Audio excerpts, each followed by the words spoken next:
Kepala Pusat Pembiayaan Agama Kemenak RI, dan narasumber selanjutnya Kadipa Arya Saskia selaku Presiden of PPI Swiss, dan narasumber yang ketiga Siti Milatul Aja selaku Magister Universitas Gajah Mada. Terima kasih kepada para narasumber yang sudah menyempatkan waktunya pada malam hari ini. Salam hormat dari saya selaku Presidium Nasional BMPTN Nusantara, dan tak lupa juga terima kasih kepada teman-teman yang ini sudah bergabung pada kesempatan malam hari ini.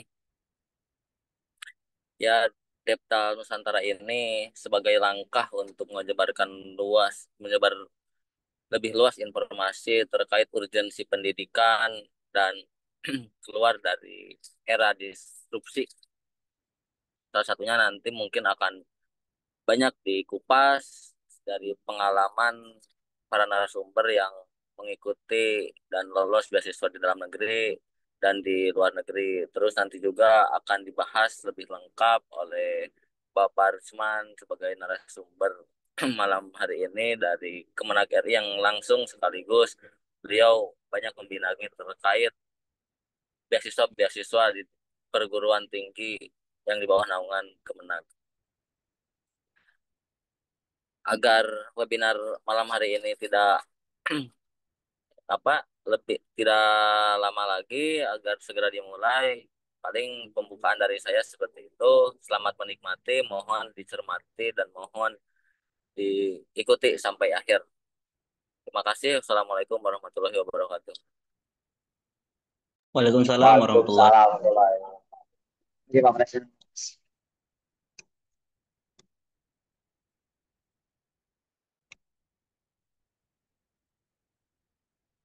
Baik, terima kasih untuk sahabat Arif Mustabasani selaku Presidium Nasional BMPTNU Nusantara. Salam hormat juga kepada Bapak Dr. Rahmat Basori SAG MAG selaku narasumber kita, Kakak Diva Arya Saskia Putri selaku narasumber kedua kita, dan juga Kakak Siti Milatul Aza SPD selaku narasumber ketiga.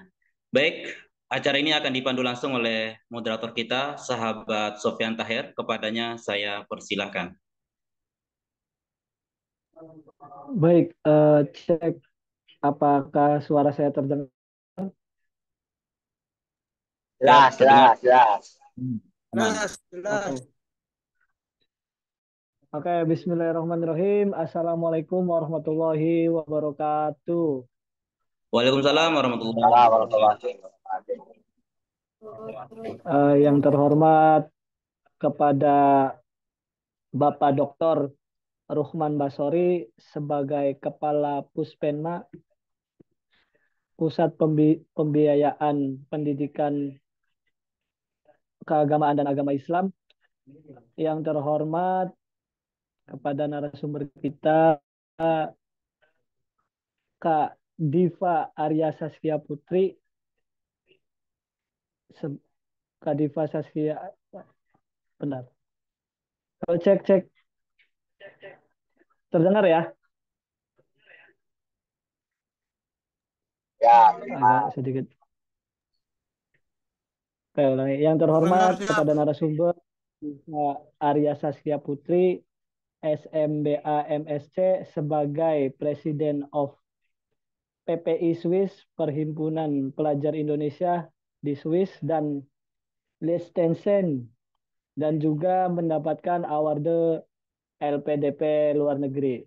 Yang terhormat Kak Siti Milatul Aska, SPD, sebagai Magister Universitas Gajah Mada dan peraih award LPDP dalam negeri. Oke, yang pertama saya selaku moderator akan memandu jalannya acara ini.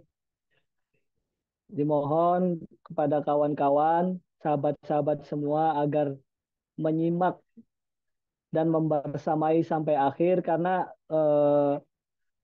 Deptalk Nusantara ini merupakan suatu diskusi webinar yang di dalamnya membahas urgensi pendidikan tinggi serta kawan-kawan yang ingin melanjutkan pendidikan ke jenjang yang selanjutnya gitu kan akan dipandu langsung oleh Bapak Dr. Rukman Basori, terus Kak Diva Arya Saskia Putri sama Mbak Siti Mila gitu kan. Nah, untuk langsung saja kita mulai.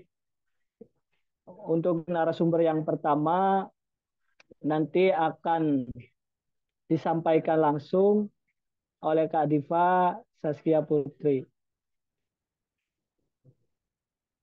Oh ya, sebelumnya sebelum memulai untuk menyampaikan materinya, izinkan saya membacakan CV dari Kak Diva Saskia Putri. Oke, nama Diva Arya Saskia Putri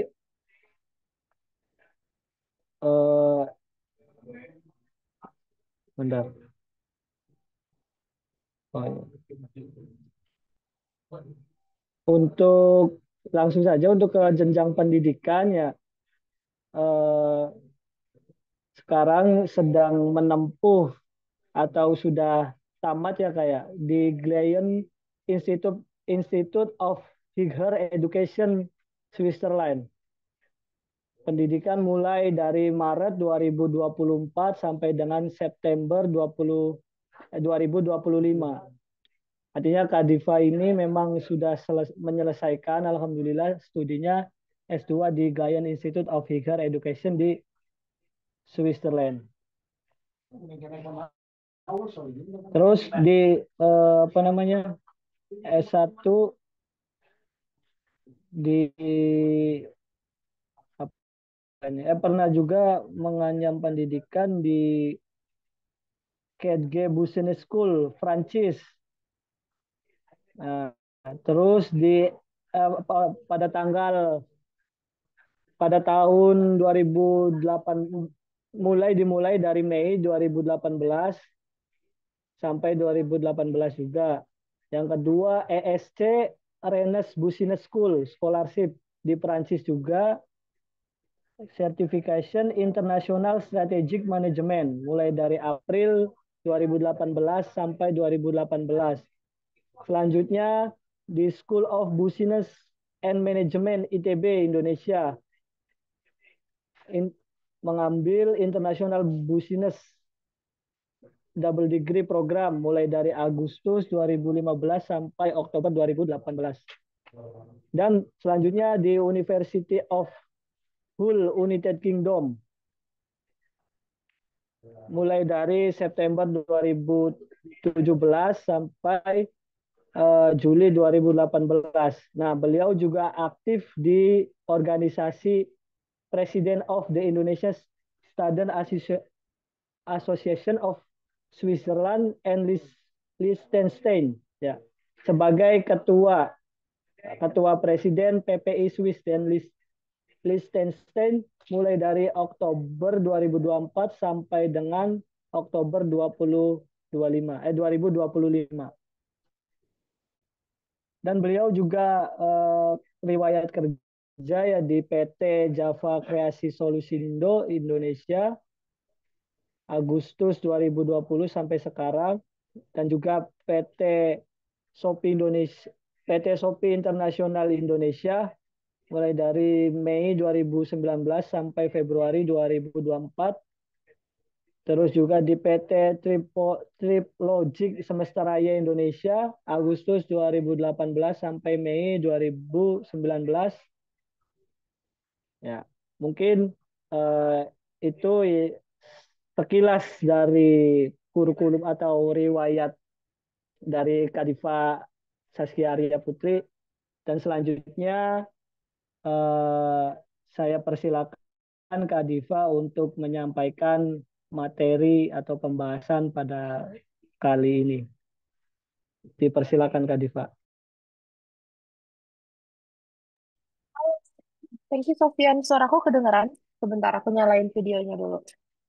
Ya, kedengeran Kak? Oke, kalau wajahku kelihatan? Kayak sebentar aku ganti backgroundnya dulu. Mm-mm. Ya, kelihatan.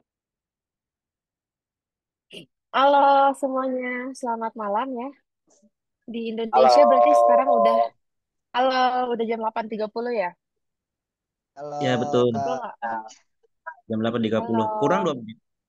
Kurang. kurang 2 menit. Ya, kita beda 6 jam di sini. Berarti udah pada buka puasa dong? Udah Udah, Alhamdulillah. dong.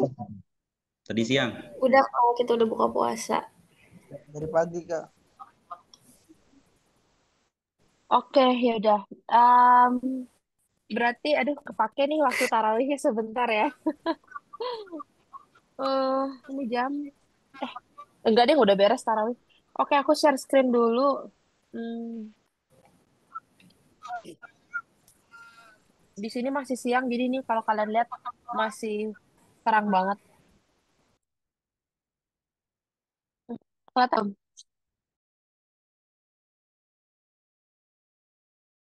Halo teman-teman, share screen aku kelihatan nggak? Kelihatan, Kakak. Kelihatan, Kak. Jelas, jelas. Jelas ya. Oke. Jelas-jelas, Aku Mak. ini bisa, kalau nggak salah dapat berapa? 20 menit, 30 menit ya sih untuk presentasinya. Itu Iya, biar aku Kak. bisa waktu.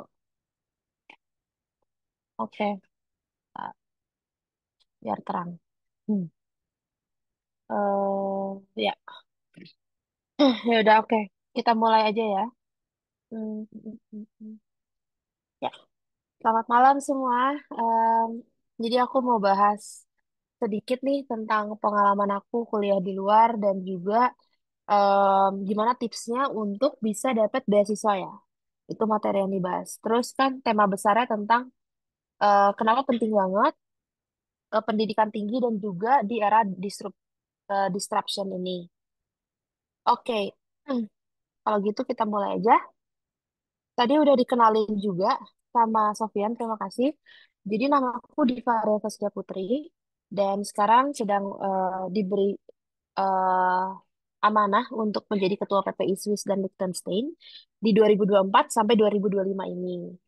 Jadi aku punya kayak tagline gitu, namanya kata-katanya solid, harmonis, dan berprestasi. Dan sekarang itu aku lagi kuliah di um, Gliong.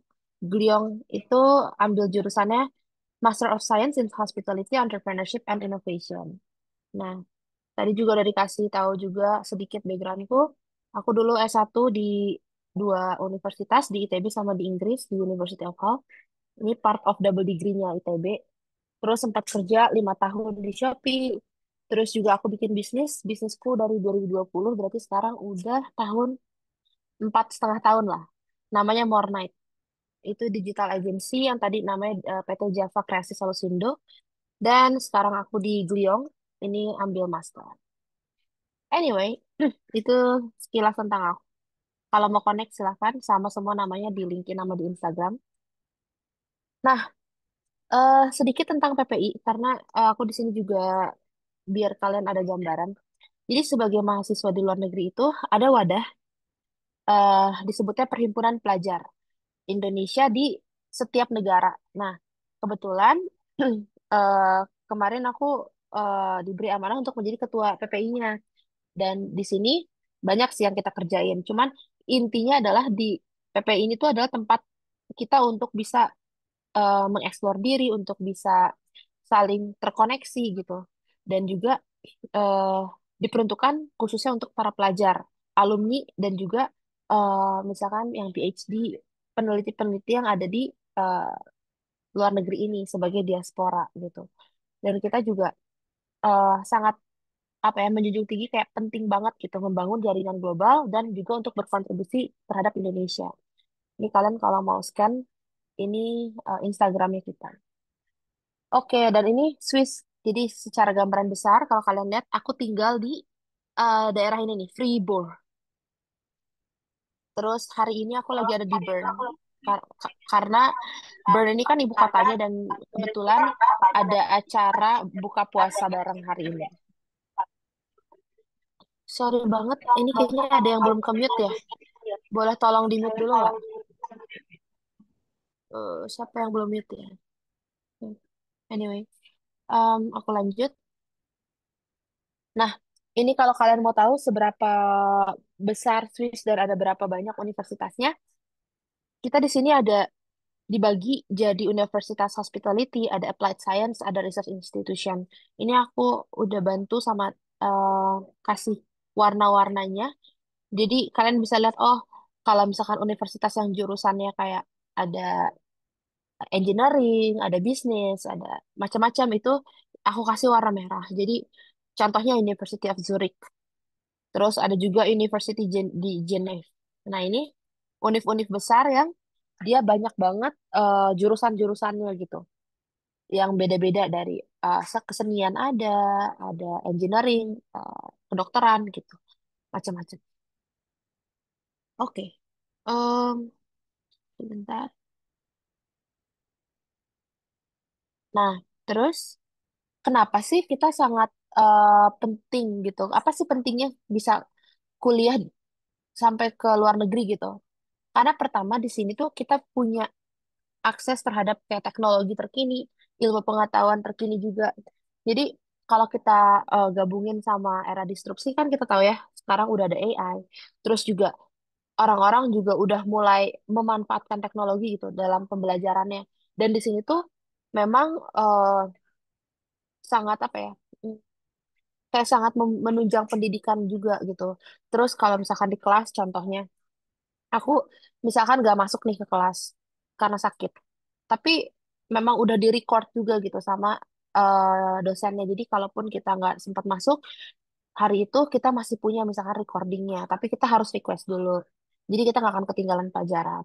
Terus yang kayak mereka memanfaatkan juga misalkan AI untuk mentranskrip eh, si kegiatan hari ini. Misalkan nih, kita kan lagi webinar. Terus jadi nanti semua yang kita diskusikan hari ini tuh udah ada gitu transkripnya. Jadi tercatat gitu semuanya udah uh, langsung secara otomatis kita tahu bisa dibaca gitu. Oh, hari ini tuh bahasannya apa aja. Jadi mereka udah menggunakan semua teknologi yang terkini. Terus lingkungan akademiknya multicultural. Jadi maksudnya apa? Jadi di kampusku ini tuh nggak cuman orang-orang dari Eropa aja, tapi ada juga yang jauh-jauh dari Aussie ke Eropa, orang-orang Asia ke Eropa, dari Amerika ke Eropa. Karena kan Swiss di Eropa nih. Jadi sangat multikultur. Terus ada teman-teman juga dari Jepang. Jadi semuanya itu membawa culture mereka masing-masing. Jadi tanpa harus nih misalkan kita ke negara mereka, tapi mereka yang membawa negara mereka ke sini gitu. Jadi dengan culture yang berbeda, kita bisa saling transfer informasi, terus juga mempelajari budaya masing-masing. Penting juga untuk membangun jejaring global, networking.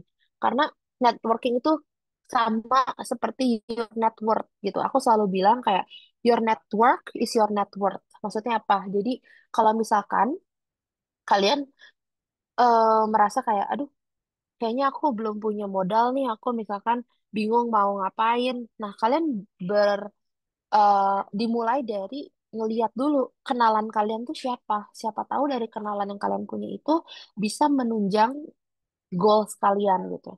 Misalkan kalian nggak ngerti caranya, misalkan apa berbahasa Inggris. Nah, coba kalian lihat ada nggak ya network kalian yang pinter bahasa Inggris, belajar sama dia atau latihan sama dia, atau minta tolong tanya gimana cara dia belajar, kalian ikutin. Jadi semua bisa berawal dari network gitu. Terus kita juga kalau kuliah di luar negeri tuh membuat karakter yang lebih mandiri, disiplin dan juga adaptable gitu, adaptif. Jadi pada saat misalkan kita yang tidak terbiasa jauh dari orang tua, kita yang misalkan tiba-tiba di luar negeri sendirian, kalian terpaksa gitu, harus bisa sendiri, harus bisa mandiri. Disiplin juga, gimana caranya kita membawa diri, gimana caranya kita tahu perbedaan kultur. Contoh di Swiss ini, telat 1 menit itu udah kayak dosa banget deh pokoknya. Semua orang tuh tepat waktu. Nggak ada yang kayak, pokoknya 1 menit itu udah dianggap telat gitu. Terus kayak adaptable, cara kita adaptasi terhadap lingkungan baru gitu. Dan di sini juga kayak kita mendukung nilainya ahlus sunnah wal jamaah dengan sikap yang inklusif juga gitu dan harus toleransi. Oke, anyway, lanjut kita bahas tentang LPDP. Nah, gimana sih strateginya bisa lolos LPDP dan juga LPDP ini tuh mewakili visinya bangsa Indonesia. Nah, pertama, kalian harus tahu dulu kampus yang kalian pengen apa dan programnya harus relevan. Misalkan, em, contoh aku dulu SBM ITB itu bisnis, tapi aku pengen pindah S2-nya belajar hospitality. Nah, kalian harus tahu gimana caranya pada saat kalian menjelaskan diri kalian di interview, karena kalian pengen pindah jurusan gitu. Apa relevansinya, apa hubungannya antara jurusan S1-nya dengan S2 yang pengen kalian ambil gitu. Kalian harus tahu goals ke depannya apa dan kenapa kalian merasa kalian percaya diri untuk ngambil jurusan yang beda dari background kalian. Terus kalian juga harus pilih topik yang memang itu ada kontribusinya untuk Indonesia gitu. Untuk apa kalian kuliah sejauh ini gitu. Kalau ternyata di Indonesia juga kalian bisa dapat ilmu yang sama misalkan. Nah, tapi karena kalian sudah punya riset yang kuat, kalian tahu bahwa memang harus di spesifik misalkan kampus tersebut, jurusan tersebut yang hanya bisa dipelajari dari kampus tadi. Nah, kalian bisa tuh bawa itu sebagai reason yang kuat gitu. Kayak contoh, kenapa aku pilih Glion? Salah satunya adalah semua dosen yang mengajar di universitas aku ini, mereka practitioner. Tidak ada akademisi, hanya satu orang. Jadi semuanya tuh dari industri masing-masing. Contoh, misalkan aku belajar tentang eh wellnesses and spa, karena kan hospitality ya. Dia mempelajari tentang tourism, dia mempelajari tentang hotel. Nah, kebetulan waktu itu topiknya lagi ngebahas wellness and spa. Itu beneran dosenku adalah entrepreneur yang sudah 10 tahun dia punya bisnis spa di Bali. Jadi bahkan aku kaget kayak, oh aku kuliah di Swiss malah ketemu sama orang yang punya bisnis di negaraku gitu. Tapi dia dari Perancis dan dia cerita tentang kenapa dia memilih Bali sebagai eh ya tempat dia bikin si spa itu. Terus dia mengajari kita di kelas tuh bukan teori aja, tapi praktis yang sudah dia lakukan. Jadi itu salah satu alasan kenapa aku pengen ambil jurusan ini karena semuanya belajar dari expert dan semua mata kuliahnya benar-benar memberangkatkan dosen-dosen tamu semua gitu, sesuai dengan bidang-bidangnya. Dan itu nggak didapetin di kampus lain. Dan juga pelajarannya itu seperti MBA. Jadi MBA tuh kan Master of Business Administration, tapi studi kasusnya hospitality. Jadi itu salah satu eh, jurusan yang emang benar-benar aku pengen belajar di situ. Terus dijelasin juga di esainya. Jadi kamu harus bisa ceritain kamu itu siapa dan apa yang kamu bisa bawa, dampak yang kamu ingin bikin itu apa, dan kamu harus fokus terhadap kontribusinya. Contoh kayak tadi aku udah jelasin kenapa reason salah satunya aku pilih Gliong dan jurusan tersebut. Nah, aku juga ceritain setelah selesai ini apa plan aku, kenapa harus aku kuliah di situ, apa yang bisa aku bawa pulang, apa yang bisa aku bawa eh, apa terhadap kepentingan gak diri sendiri gitu. Karena oke, alhamdulillah kita udah dikasih kesempatan untuk eh, meningkatkan skills, menambah ilmu lagi. Tapi apa gunanya kalau hanya untuk kepentingan kita sendiri? Akan lebih eh, istilahnya apa ya? Bermanfaat bagi banyak orang pada saat ilmu itu bisa kita sharing kan. Apalagi itu bisa membuat lebih banyak orang lain di Indonesia ataupun di sekitar kita yang juga mendapat manfaatnya gitu ketimbang hanya untuk diri sendiri gitu. Jadi kalian juga harus fokusin terhadap kepentingan bersama gitu, nggak cuma diri kalian. Terus gimana caranya wawancaranya kalian bisa aman dan percaya diri? Kalian harus tahu dulu visi hidup kalian tuh apa. Jadi kayak ngelihat itu tuh long term goal, nggak cuman kayak short term. Kalian harus tahu 10 tahun ke depan mau ngapain, 5 tahun ke depan ngapain. Akhirnya kalian planningin 2 tahun ngapain, 1 tahun ini ngapain, bulan depan ngapain gitu. Kalian harus tahu dari yang long term sampai ke yang short term, dari yang plan jangka panjang sampai ke jangka pendek. Bahkan kalau aku udah tahu kayak misalkan besok aku mau ngapain. Jadi setiap sebelum kita tidur kita planning dulu besok harus ngapain ya gitu. Nanti pas udah di penghujung hari kita checklist, oh hari ini aku udah berhasil A B C D gitu. Nanti planning lagi buat besoknya gitu. Jadi kalian udah tahu apa yang mau kalian lakukan dan apa yang sudah kalian lakukan, nanti kalian bisa cari tahu apa yang bisa kalian perbaiki di hari ke depannya gitu. Nah, sama lah intinya kalian harus tahu apa aja isu yang bisa kalian bantu untuk solving gitu. Dengan kalian misalkan ambil S2.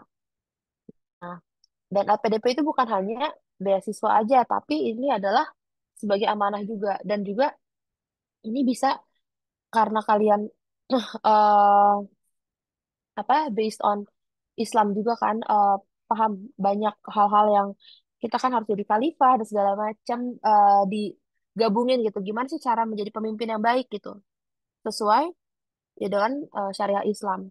Dan juga kalian juga bisa lebih visioner lagi gitu. Tapi tetap berdaya saing secara global.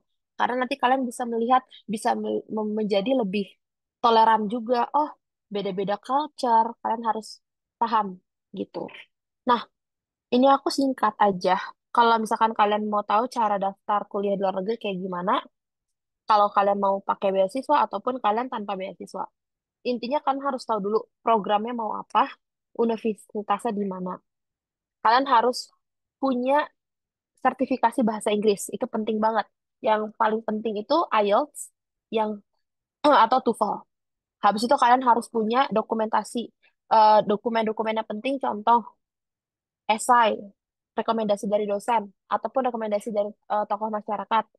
Kalian kalau misalkan punya portofolio juga bisa disiapkan.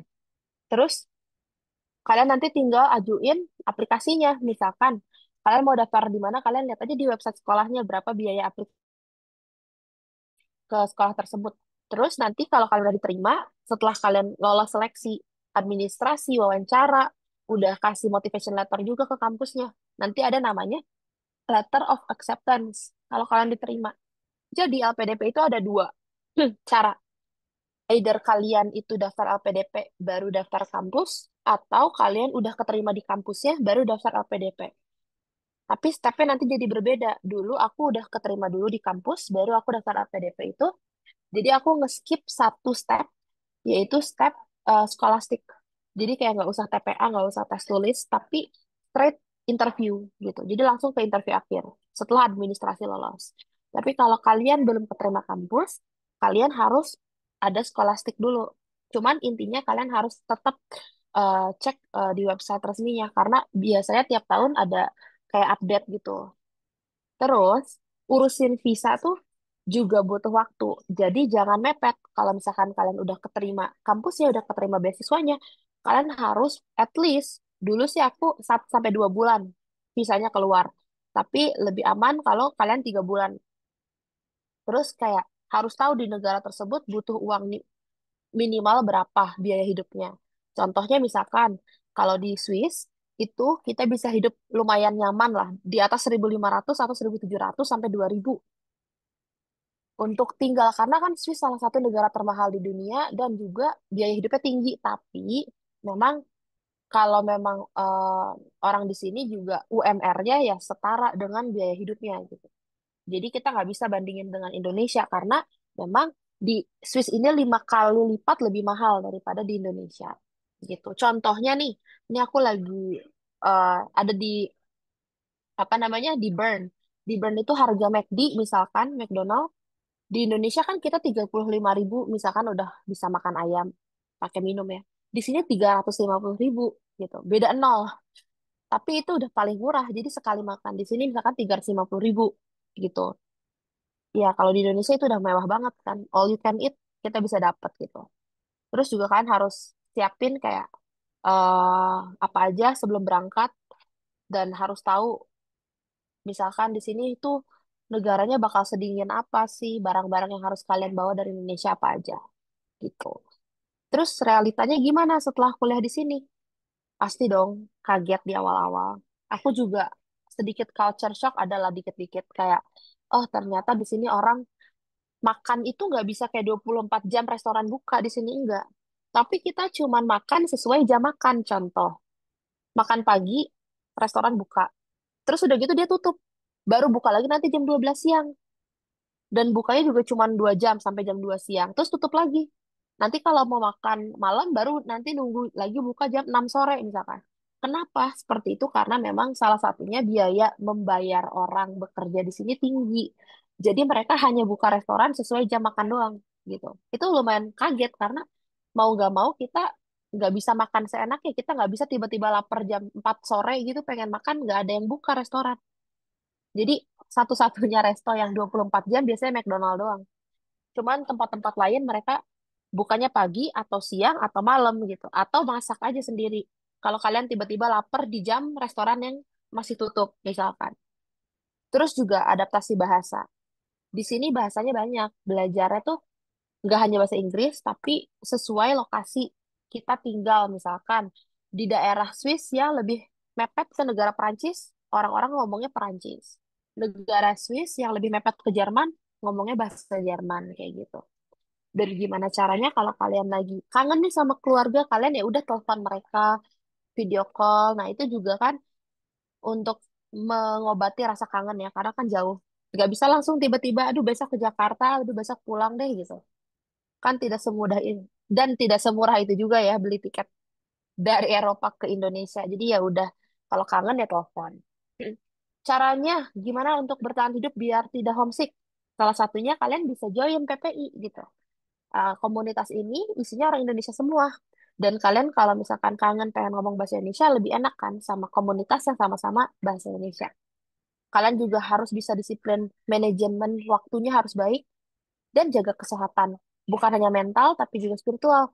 Ya, sekarang lagi bulan puasa juga, dekatkan diri juga lebih dekat lagi sama Tuhan, tapi jangan lupa bahwa setelah bulan puasa juga tetap harus dekat gitu. Karena kadang di sini eh, emang beda ya, kayak maksudnya kitanya harus lebih effort. Contoh, kemarin aku kayak pengen coba taraweh, tapi ternyata nggak bisa. Jadi perempuan itu lebih baik ya udah sholatnya di rumah karena di masjid yang aku datengin itu memang khusus laki-laki aja gitu. Jadi kalian harus cari di mana ya kira-kira misalkan mau sholat, tapi perempuan juga bisa ikut sholat karena ada pembatasnya atau emang disediakan untuk laki-laki dan perempuan gitu. Karena nggak semua tempat ya beda lah. Di Indonesia di masjid banyak, di Swiss sedikit gitu. Jadi kalian harus bisa adaptasi dengan itu. Ada komunitas-komunitas juga yang mendukung untuk bisa beribadah bareng-bareng gitu. Terus kehidupan sehari-hari di sini kayak gimana? Ada selain kita sekolah, karena aku juga sambil eh, kuliah itu kita bisa aktif di luar kuliah juga. Contohnya ikut organisasi. Dan kita sebagai student, kita sebenarnya boleh part-time. Tapi tetap harus sesuai dengan work permit-nya. Maksimal kalau di sini 15 jam di Swiss. Tapi di setiap negara beda-beda maksimalnya. Kalian bisa cek juga sesuai dengan eligibilitasnya. Terus transportasi di sini juga kalian harus pelajari karena nggak ada angkot, nggak ada beda lah pokoknya di sini tuh semua banyaknya kereta kalau mau pergi-pergi. Jadi kalian harus belajar cara baca petanya dan segala macam. Nah, kalau kalian mau cek lebih lanjut kayak spesifik tentang Switzerland, kalian bisa klik nih PPT ini tuh. Aku udah kasih ada website PPI. Jadi aku kasih lihat dikit ya. Kalau kita klik, ini nggak keluar tapi harusnya bisa dipencet. Oh, anyway, ini adalah website tentang PPI di Swiss dan tentang Swiss secara detail. Kalian bisa cek di situ. Dan sebagai penutupan, em, dari aku, kalian sebagai generasi muda harus bisa siap juga menyambut redistribusi sekarang. Dan juga pendidikan tinggi tuh sangat penting maupun di luar ataupun di dalam negeri. Ya untuk apa? Untuk kemajuan gitu, kemajuan kita secara individu, secara masyarakat, secara bersama. Itu kita harus terus develop diri kita kan, dan juga jangan takut gagal. Yang penting kita mulai dulu aja dan terus belajar. Jadi dari aku sebagai santri global, kalian harus bisa menjaga nilai Islam dan juga menjelajahi ilmu dan teknologi di dunia. Oke, kalau gitu dari aku cukup. Terima kasih banyak. Kalau ada pertanyaan boleh ya. Terima kasih. Oke, siap. Terima kasih banyak Kak Diva yang telah memberikan ilmu dan pengalamannya ya di Swiss ya. Ya sangat luar biasa sekali lah. Ya semoga kita sebagai mahasiswa NU gitu kan atau mahasiswa pada umumnya bisa seperti Kak Diva gitu kan, belajar di luar negeri, merasakan situasi kondisi dan apa namanya belajar hidup mandiri di luar negeri lah.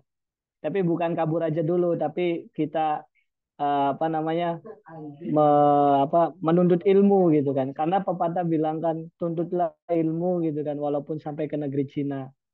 Ya, itu menjadi sebuah impian kita lah. Nanti ketika kita diberi kesempatan untuk bisa belajar menuntut ilmu di luar negeri. Oke, nanti sistem diskusinya kita narasumber terlebih dahulu menyampaikan, nanti kita setelah itu kita ada beberapa sesi untuk pertanyaannya. Oke, terima kasih sekali lagi Kak Diva, kita apresiasi betul untuk Kak Diva.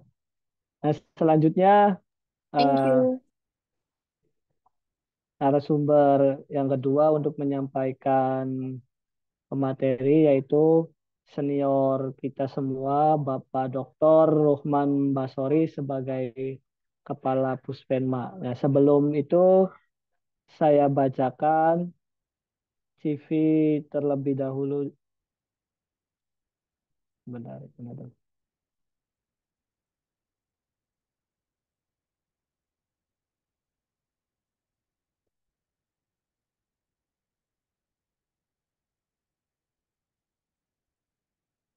Oke, kawan-kawan, sebentar.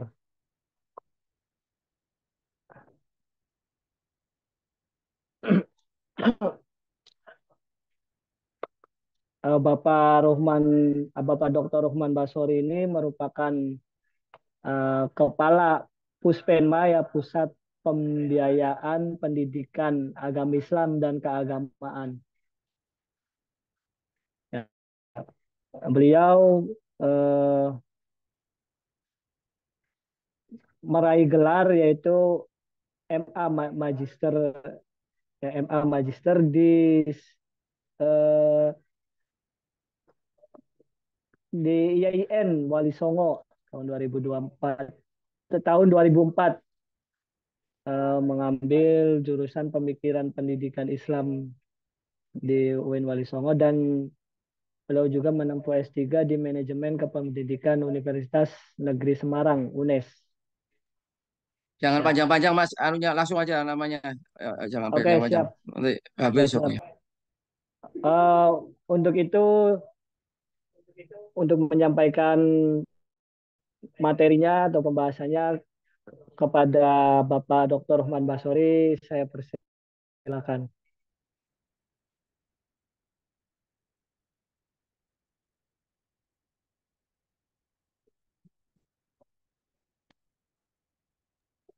Assalamualaikum warahmatullahi wabarakatuh. Bismillah, alhamdulillah, la Waalaikumsalam haula wa la warahmatullahi quwata illa wabarakatuh. billah. Allahumma sholli ala Sayyidina Muhammad wa ala ali Sayyidina Muhammad. Ala la tanalul ilma illa bisitatin sa'umbika majmu'iha bi bayani. Dukain wa khirsin wastibarin wa bulhotin wa irsadu ustadin wa tuli zamani amabad. Yang saya hormati Ketua atau Presiden Perguruan Tinggi Nahdlatul Ulama Arif Mustabasani yang tadi sudah menyampaikan sambutan, para narasumber yang hadir tadi Mbak Putri, Diva Putri yang sudah menginspirasi kita bagaimana kiat sekaligus merasakan kehidupan di Swiss dan menurut saya sangat penting bagi teman-teman semuanya. Nanti juga akan ada narasumber lain dari yang sedang mengambil studi di UGM. Indonesia karena gelap, maka saya juga mengikuti kegelapan forum ini. Jadi saya mohon maaf tidak bisa menunjukkan ini. Saya menghormati teman-teman yang tidak menampakkan wajah. Jadi ini nanti kalau difoto ya jadi gelap-gelapan semuanya seperti pada saat kalian mengatakan Indonesia gelap. Baik, kalau tadi pengalaman Mbak Diva Putri eh, di Swiss, ini sekarang bagaimana caranya? Salah satu hal yang hari ini harus teman-teman dapatkan informasi adalah hari ini ada apa namanya program beasiswa. Kita punya 4 dana abadi. Pertama, dana abadi pendidikan. Yang kedua, dana abadi riset. Yang ketiga, ada dana abadi kebudayaan. Dan yang keempat yang sedang diperjuangkan adalah dana abadi eh, apa namanya pondok pesantren atau dana abadi pesantren. Nah, yang selama ini dikelola oleh LPDP adalah dana abadi pendidikan. Jadi yang semua beasiswa-beasiswa yang ada di Indonesia itu ada di dana abadi pendidikan. Nah, tahun 2019 kita mengalami problem sangat serius. Duit kita habis untuk membeli hand sanitizer. Duit kita habis untuk membeli apa namanya masker. Pertanyaannya adalah bagaimana agar tidak terjadi lost generation, generasi yang terputus, generasi yang apa namanya lemah, generasi yang hilang. Muncul para sarjana, muncul para cendekia, muncul para orang-orang hebat itu. Bagaimana caranya? Karena kita sedang dilanda COVID-19. Lalu para pemimpin negeri ini berembuk. Kalau begitu, kita akhirnya dari LPDP merubah strategi. Merubah strateginya adalah dari strategi menjalankan apa namanya pembiayaan pendidikan dengan cara mandiri, direkrut sendiri, dikelola sendiri, bahkan sampai pemanfaatan alumni. Nah, pada saat itu sejak tahun 2021 maka ditempuhlah apa yang kita sebut dengan beasiswa kolaboratif. Jadi kolaboratif dengan Kemdikbudristek diberi nama Beasiswa Indonesia Maju. Dengan Kementerian Agama diberi nama Beasiswa Indonesia Bangkit, BIP. Nah, berarti dengan demikian teman-teman yang ada di BEM LPTNU atau juga teman-teman lain di seluruh Indonesia ini ada beberapa saluran. Pertama, dari beasiswa LPDP sendiri yang didapatkan oleh narasumber dua narasumber kita. Yang kedua, kalau keluarga besar Kemdikbudristek maka akan mendapatkan 2 dari BIM maupun dari LPDP. Bagi keluarga besar Kementerian Agama bisa ikut BIP dan juga bisa ikut LPDP. Nah, itu kira-kira background. Lalu kenapa ditangani oleh Pusat Pembiayaan Pendidikan Agama dan Keagamaan? Jadi ternyata menangani beasiswa itu tidak mudah. Harus sistematis, mengalami banyak masalah, terutama menangani adik-adik kita yang kurang sabar sehingga terjadi misalkan lamban atau pencairannya tertunda atau karena satu dan lain hal. Tadi Mbak Diva menyampaikan betapa sulitnya hidup di Swiss. Bukan sulitnya, mahalnya hidup di Swiss. Satu kali makan 300.000. Di Amerika bisa 250 atau di Australia bisa 200 dan sebagainya. Jadi itu mengalami problem sangat serius dan Kementerian Agama sangat kenyang pengalaman baik pada saat mengelola 5.000 dokter maupun juga BIP pertama tahun 2021-2022. Nah, caranya kayak apa? Ini saya ingin kepada teman-teman dulu siapa yang disebut dengan keluarga besar Kementerian Agama.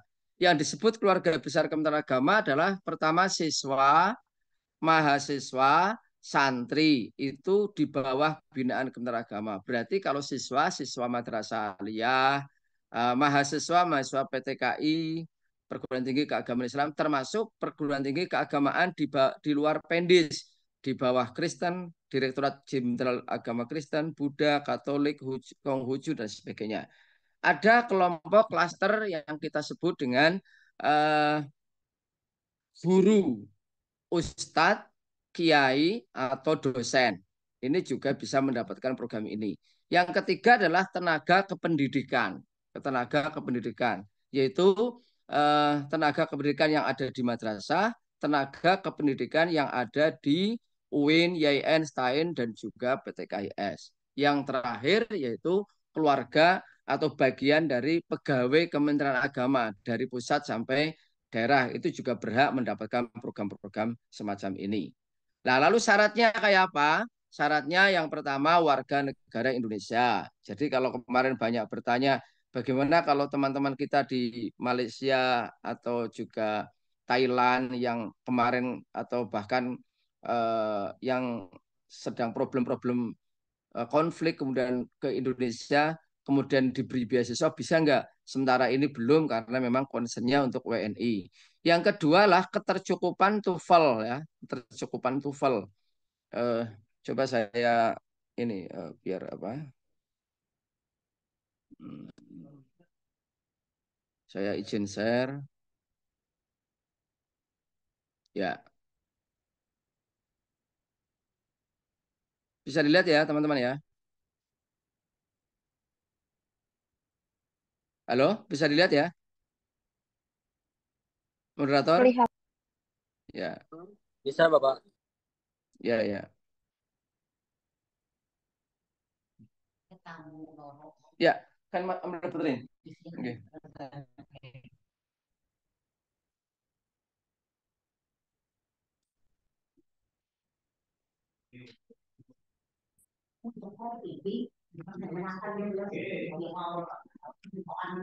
Nah ini teman-teman semuanya warga negara Indonesia kemudian memiliki sertifikat kemampuan bahasa Inggris dan bahasa Arab dan itu atau ya jadi kalau yang mengambil ke Timur Tengah tentu menggunakan bahasa Arab boleh menggunakan Inggris boleh menggunakan bahasa Arab boleh tapi kalau yang di apa negara-negara lain juga terutama di Eropa di Amerika tetap pakai bahasa Inggris. Nah kalau di dalam negeri juga ada syarat bahasa Inggris. Yang ketiga memiliki ijazah dan transkrip pendidikan sebelumnya di aliyah untuk S1, di S1 untuk S2 dan S3 dan sebagainya. Memiliki LOA tadi, Letter of Extent. Tadi disampaikan Mbak Diva juga sama, dua jalur lah kita tambah satu jalur yaitu jalur kemitraan kampus-kampus yang bekerja sama dengan Kementerian Agama yang kemudian sudah sejak tesnya nanti cukup sekali sehingga nanti bisa mendapatkan beasiswa. Yang kelima adalah membuat proposal personal statement atau isi yang tadi sedikit disinggung oleh Mbak Diva tadi. Rencana studi dan penelitian, kira-kira mau ngapain, risetnya meyakinkan kepada wawancara dan sebagainya. Nah, lalu apa yang dilayani? Ini TOEFL-nya teman-teman. Ini. Jadi TOEFL-nya kalau untuk S1 karena di LPDP tidak ada S1, maka kami masih mentolerir TOEFL-nya PTKIN dan juga ITB. ITB boleh, monggo aja. Nah, juga ada untuk S2-nya sertifikat bahasa Arabnya itu 500. Kalau bahasa Inggrisnya 450.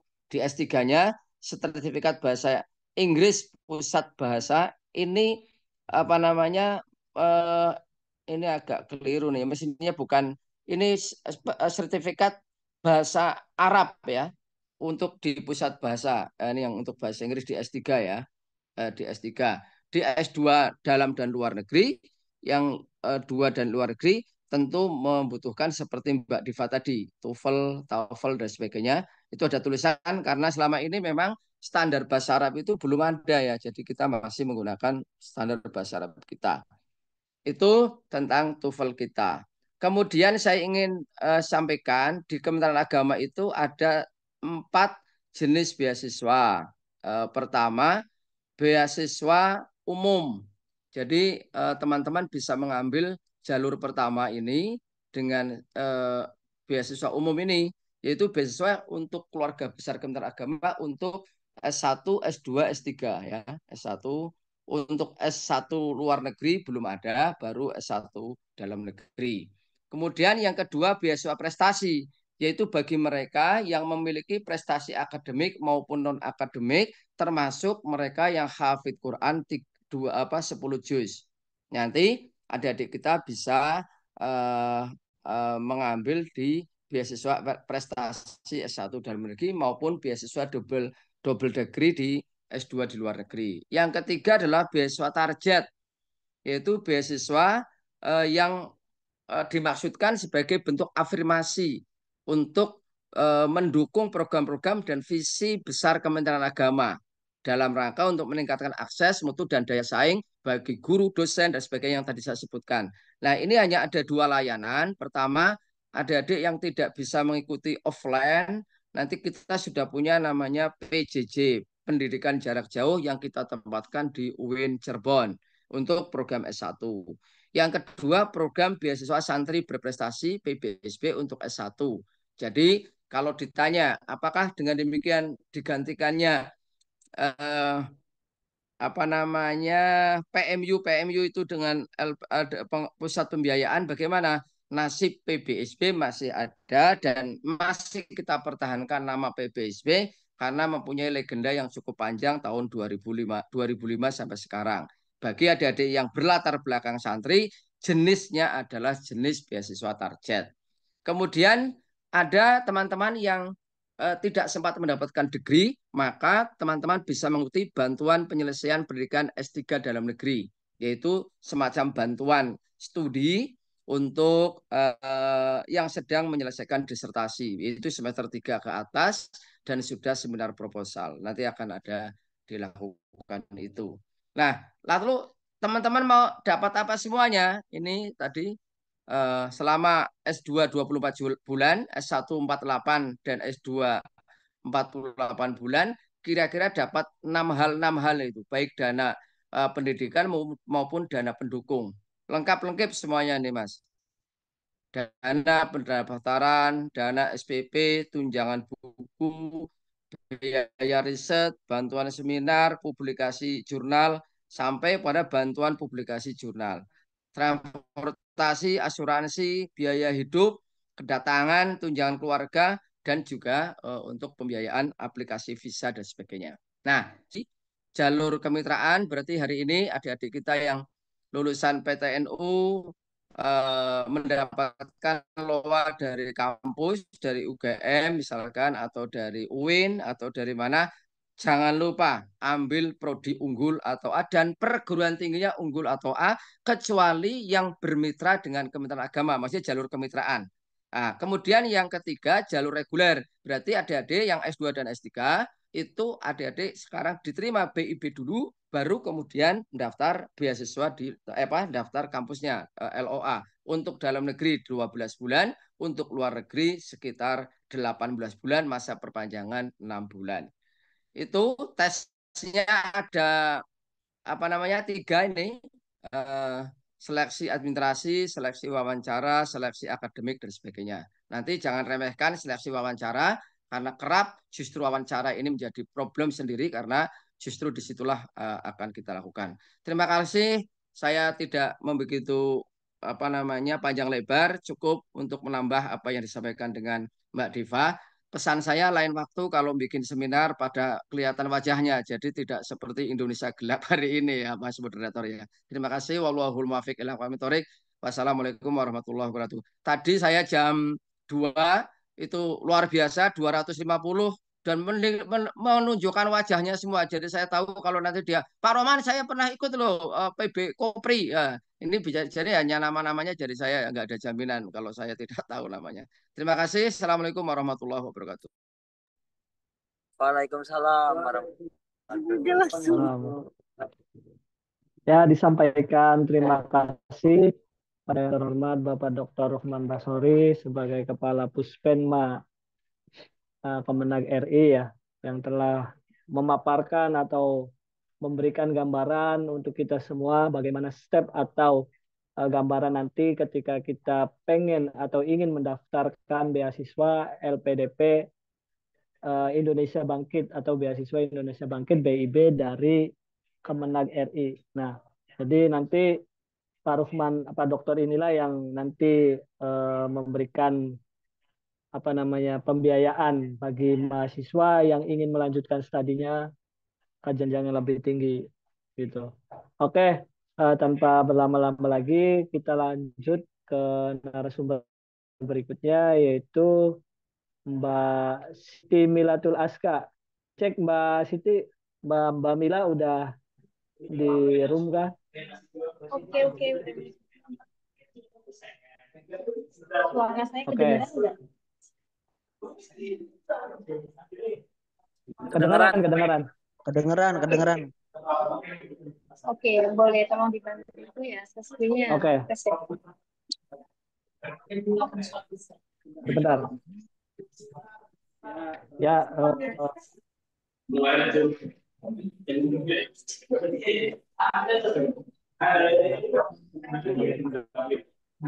oke, sebelum Mbak Mila menyampaikan materinya atau pembahasan, izinkan saya membacakan kurikulum kita atau biodata pribadi. Nama Siti Milatul Aska, beliau dari Desa Kulon, Kecamatan Kulon, Kabupaten Grobogan, Provinsi Jawa Tengah. Nah, jenjang pendidikan S1, SD, SDN 5 Pulau Kulon 2006 sampai 2012, SMP MTS Al Munawar Bojonegoro 2012-2015, SMA MA Al Munawar Bojonegoro 2015-2018, S1 Sekolah Tinggi Agama Islam Grobogan 2018-2022, S2 Universitas Gadjah Mada tahun 2025. Ya, beliau sedang menempuh pendidikan magister di Universitas Gadjah Mada dan mendapatkan award LPDP dalam negeri. Untuk organisasi BEM STAIG, ya, sebagai ketua BEM Universitas, IMAPSI Pulau Jawa sebagai ketua bidang advokasi, PMII pengurus cabang sebagai bendahara, Posnu Kabupaten Grobogan ketua bidang masyarakat, Pesabera Kabupaten Grobogan sebagai bendahara, BEM Nusantara sebagai koordinator isu perempuan dan anak, IPMI Kabupaten Grobogan sebagai sekretaris, PMII pengurus cabang sebagai ketua kaderisasi Kopri, Klub Finansial MBA UGM sebagai public relation,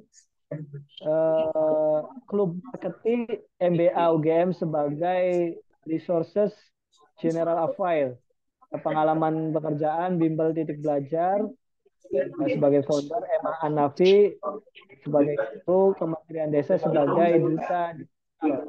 Ya, penghargaan Perempuan Inspirasi Indonesia 2022, award LPDP 2025 dan lain-lain.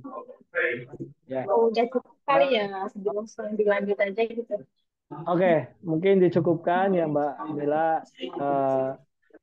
Mungkin dipersilakan Mbak Mila untuk menyampaikan materi atau pembahasan pada diskusi atau dialog malam hari ini.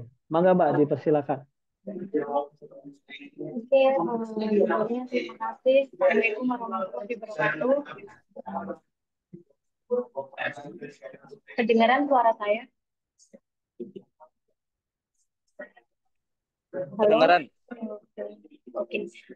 Untuk Musatu Tanaya itu satu keyakinan itu salah mahasiswa. Baik, yang saya hormati beliau selaku salah satu narasumber juga, senior saya juga Bapak Dr. Andes Rukman Basori SHG MAG, dan saya hormati ada Mbak Rizka Arya Saskia Putri SMDA MSc, dan saya hormati dari mahasiswa BMPTNU, dan yang saya hormati juga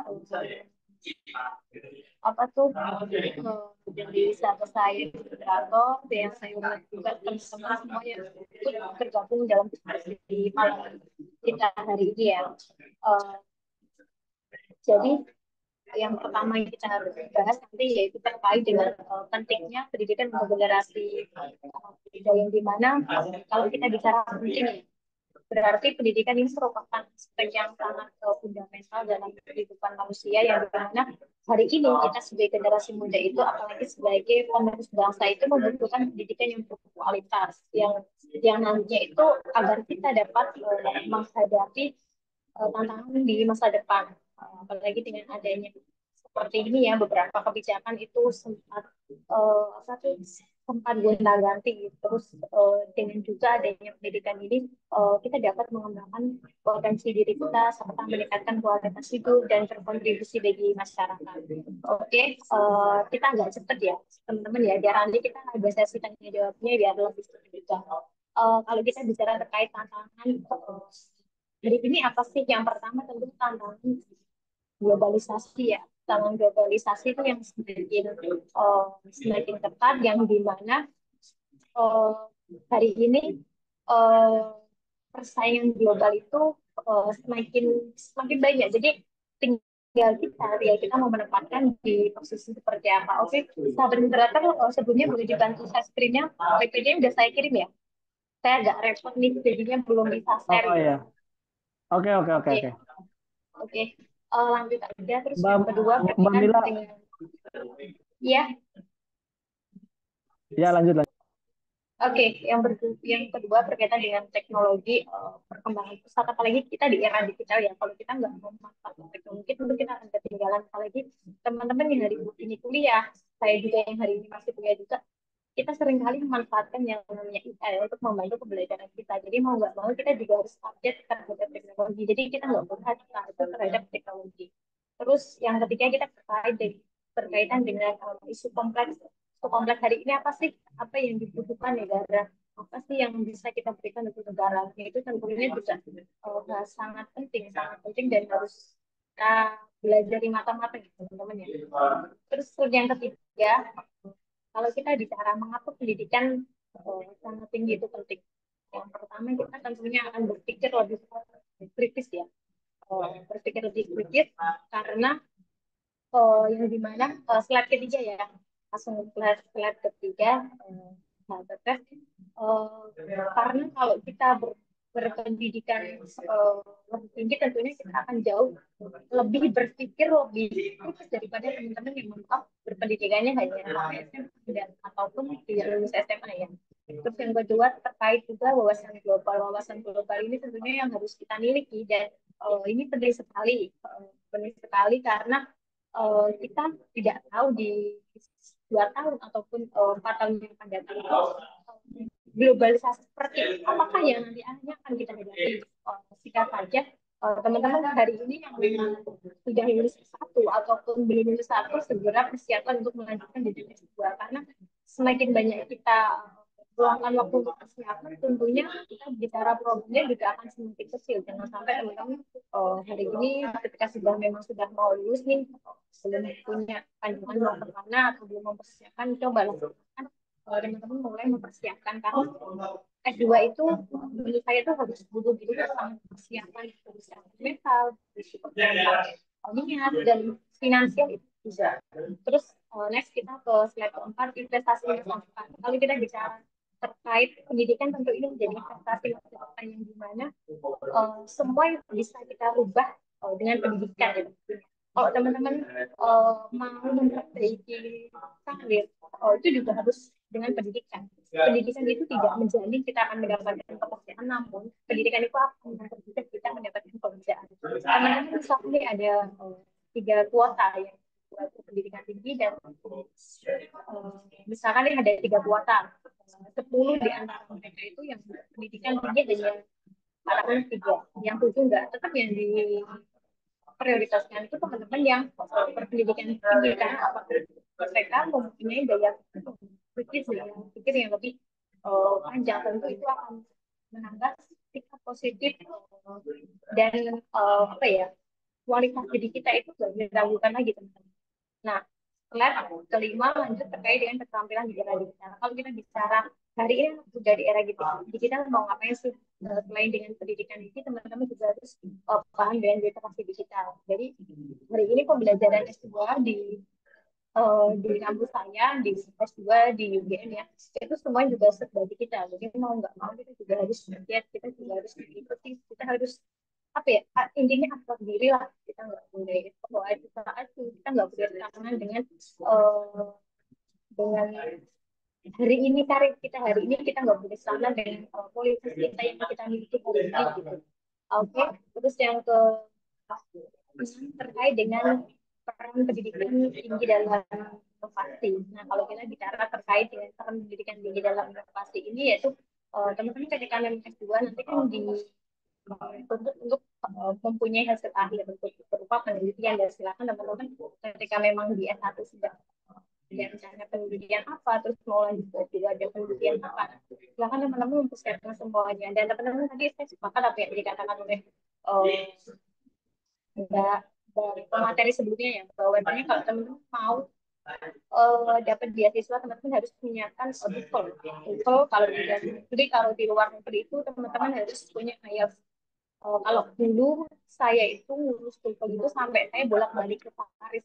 Saya balik-balik ke Paris, teman-teman, karena memang saya menyadari bahwasanya kualitas saya kurang, jadi saya harus belajar dengan giat gitu. Apalagi ditambah saya dengan background kampus saya yang saya hanya sekolah tinggi agama Islam ya, jadi kayak mustahil banget bisa ke UGM gitu. Apalagi di era teman-teman saya itu banyak yang satu kelasnya ada dari UII, ada dari Unpad, ada dari UB, terus ada dari pokoknya kampus tertinggi hanya saya yang jadi bagian dari kampus sekolah tinggi. Nah, itu perlu dan patut kita garis bawahi bahwasanya background kampus itu tidak mempengaruhi kita untuk masuk ke apa ya, ke universitas selanjutnya, tapi kualitas diri kita yang akan menentukan ya. Jadi teman-teman nggak usah pesimis ketika memang hari ini teman-teman punya niatan untuk melanjutkan ke jenjang perguruan yang lebih tinggi, itu kan teman-teman memaksimalkan semuanya, menatanya dari sekarang, menata apa tuh, kayak semua yang dibutuhkan lah. Apalagi tadi sudah disebutkan oleh Pak Arman ya, bahwasanya kita butuh termasuk surat rekomendasi, kita butuh harus belajar memang belajar dari awal. Apalagi prosedurnya LPDP itu sangat sangat ketat ya sahabat-sahabat, karena dulu jujur saya itu sebelum terima di LPDP saya dulu pernah daftar di DID juga, izin Bapak, saya pernah daftar di DID, saya sampai tahapan wawancara, tapi mungkin sisi lain belum rezeki saya di DID, jadi akhirnya saya sampai di tahapan wawancara saya tidak lolos.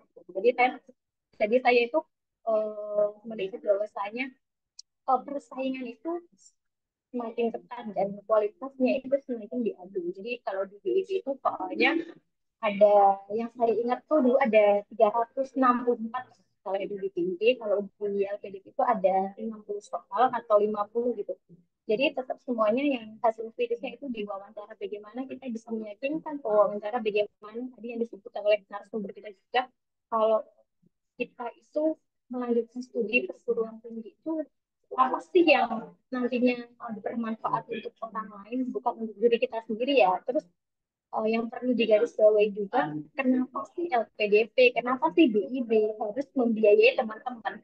Kenapa nggak orang lain itu yang harus ditonjolkan juga? Kenapa sih teman-teman harus dapat beasiswa ini? Itu diskusi wawancara itu sangat penting, dan juga kontribusinya teman-teman ketika memang teman-teman kuliah di Indonesia, teman-teman kuliah di kan kontribusinya teman-teman untuk masyarakat itu apa sih?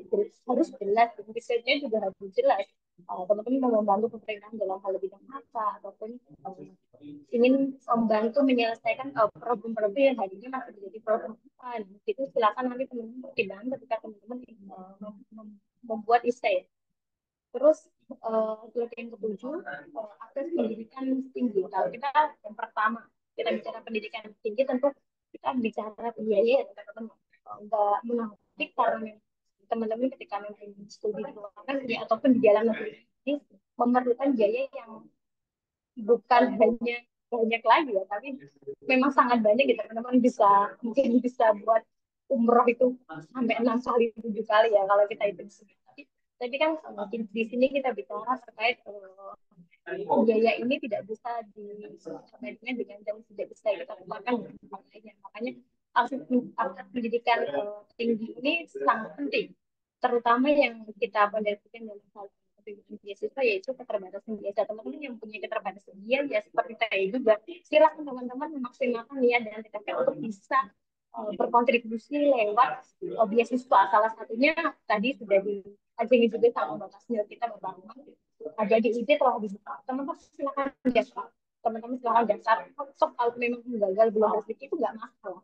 Semua orang punya masa gagalnya masing-masing. Tapi yang wajib dan harus digarisbawahi teman-teman ketika teman-teman gagal itu teman-teman harus balik lagi. Teman-teman nggak boleh ketika gagal, ya udah saya gagal aja itu nggak boleh. Ya udah ketika memang gagal mungkin belum rezekinya kan daftar lagi, daftar di IB, daftar di OPDP, daftar di manapun itu silakan ya teman-teman ya. Dulu waktu saya daftar LPDP, saya itu belum mengantongi LOE yang disebutkan tadi ya. Kalau mungkin narasumber satunya udah dapat LOE, jadi nggak perlu merasakan sulitnya TBS ya. Tapi kalau saya itu non LOE, jadi saya murni daftar LPDP dulu. Ketika memang sudah keterima LPDP, saya baru daftar terus baru dapat LOE. Jadi saya lewat seleksi administrasi, seleksi TBS ya, kerja betapa sulitnya soal dan seleksi wawancara ya. Jadi teman-teman kalau memang belum punya LOE silakan daftar tanpa LOE itu nggak apa-apa, kita nggak tahu nantinya kita itu bakal sampai mana ya pokoknya. Terus yang kedua yaitu beasiswa, solusi bantuan keuangan. Sudah dijelaskan bahwasanya di Indonesia itu banyak sekali beasiswa ya, salah satunya tadi yaitu beasiswa bikin yang dimana difasilitasi juga oleh Kemenang ya, beasiswa Indonesia Bangkit yang dimana itu sama dengan kayak LPDP sih teman-teman, cuma bedanya istilah aja ya. Teman-teman hari ini punya kesempatan berhubung di ini masih dibuka, silakan daftar BIP. Tapi ketika memang gagal LPDP dibuka, silakan daftar LPDP enggak ada. Ini ketika memang kita daftar di semuanya ya teman-teman ya. Apalagi ketika kita sudah punya dan tekad yang kuat dan serta doa orang tua, saya yakin itu sudah menjadi poin plus ya, poin plus untuk kita dapat diri oleh Tuhan. Terus yang ketiga, peran pemerintah itu meningkatkan pendidikan. Bahwasanya kenapa sih efisiensi anggaran itu tidak memangkas PDP ya? Karena pemerintah tahu betapa pentingnya LPDP ini untuk generasi muda. Bagaimana pentingnya LPDP ini untuk anak muda, mungkin dari LP ataupun lainnya itu dipangkas ya. Tapi kalau untuk LPDP ini tidak ada pemangkasan karena Indonesia tahu betapa pentingnya LPDP buat kita, betapa kontribusinya LPDP buat kita. Ya mereka itu kayak penting banget sih, jadi nggak perlu dipangkas. Dan lulusan LPDP ataupun yang sudah award di LPDP dan luar negeri itu patut diapresiasi ya teman-teman. Nanti silakan jika teman-teman memang berniat untuk join untuk daftar-daftar, silakan teman-teman mempersiapkan semuanya. Tentu ini menjadi suatu hal yang kesempatan buat teman-teman yang tidak boleh terlewatkan ya. Apalagi saya teman-teman tadi kita bicara saya yang backgroundnya dari sekolah tinggi, mungkin dari teman-teman ada yang dari sekolah tinggi. Kalau sekolah tinggi ke UGM ya teman-teman bisa bayangin sendiri ya, tadi sekolah tinggi ke UGM itu menjadi hal yang kayak profil sendiri ya teman-teman ya. Karena UGM ini memang kampus yang menurut saya itu sangat disiplin banget. Jadi kalau mbaknya tadi telat menit ya, kalau di UGM itu telatnya itu nggak boleh lebih dari 15 menit, dan sistem absensinya itu sudah pakai digital, jadi tidak manual, jadi sudah tidak bisa dimanipulasi. Apalagi dengan program studi saya MBA, Magister of Business Administration, yaitu di mana prodi ini tuh prodi yang ada di luar negeri ya. Jadi di Indonesia itu hanya ada beberapa kampus yang menyediakan prodi MBA. Dulu teman-teman saya itu lintas prodi. Saya satunya itu manajemen pendidikan Islam karena saya ingin belajar lebih lanjut terkait manajemen. Makanya saya ambil MBA di UGM.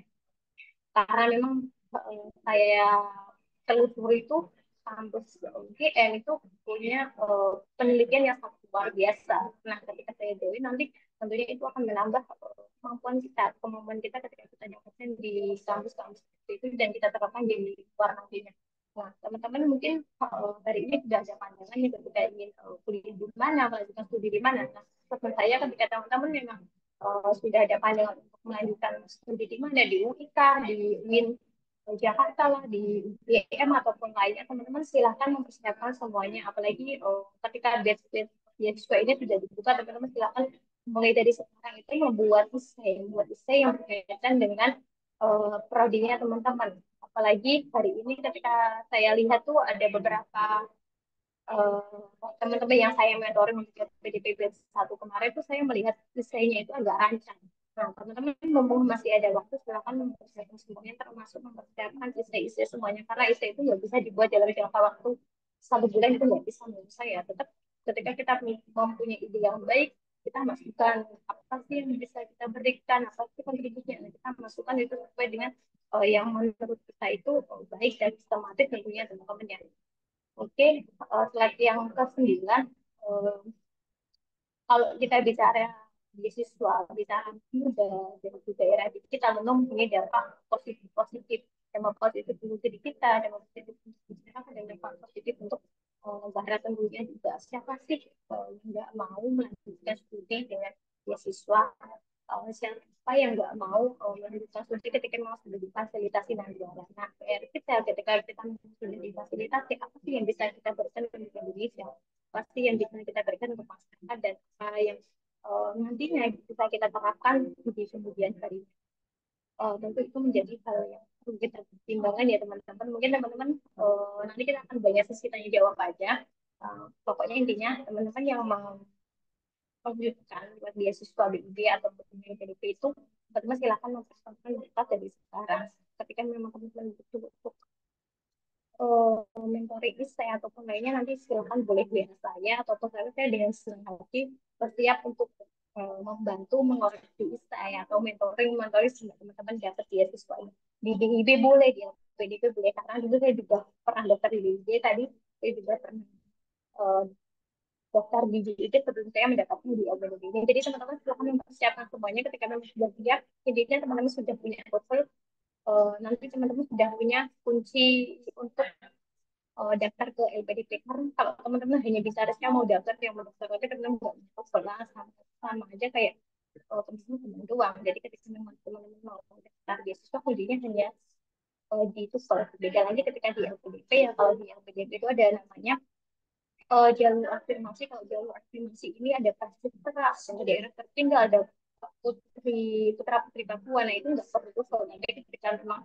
di teman-teman mengambil jalur reguler, teman-teman harus memang mempersiapkan psikol ibunya gini ya teman-teman, untuk melanjutkan studi yang lebih tinggi. Tentunya kita memperlukan tekad yang kuat, waktu yang jauh lebih lama, dan lelah yang lebih daripada teman-teman yang tidak melanjutkan. Artinya kita memang harus benar-benar serius teman-teman. Kita memang harus benar-benar apa ya, memaksimalkan potensi yang ada dalam diri kita teman-teman. Apalagi hari ini teman-teman aktivis ya, saya yakin teman-teman aktivis itu kalau bisa habis itu perlu dilanjutkan. Jadi teman-teman sudah mempunyai dampak dampak yang luar biasa dan mempunyai terus untuk sendiri untuk ketika memang teman-teman ada di tahap pergaulan teman-teman sudah punya definisi. Mungkin itu yang dapat saya sampaikan teman-teman. Nanti biar kita bisa tanya lebih lanjut selain bagaimana sih cara-caranya ataupun lainnya. Saya bahwa yang hari ini bagi penerima di LPDP di Universitas Gajah Mada Prodi Indonesia, saya berterima kasih atas kesempatannya hari ini. Nanti teman-teman saya bisa untuk diusulin di UGM jadi kita bisa jadi filosofi di UGM. Mungkin itu yang dapat saya sampaikan saat teman-teman ya, bisa dilanjutkan untuk sesi tanya jawabnya. Terima kasih. Wassalamualaikum warahmatullahi wabarakatuh.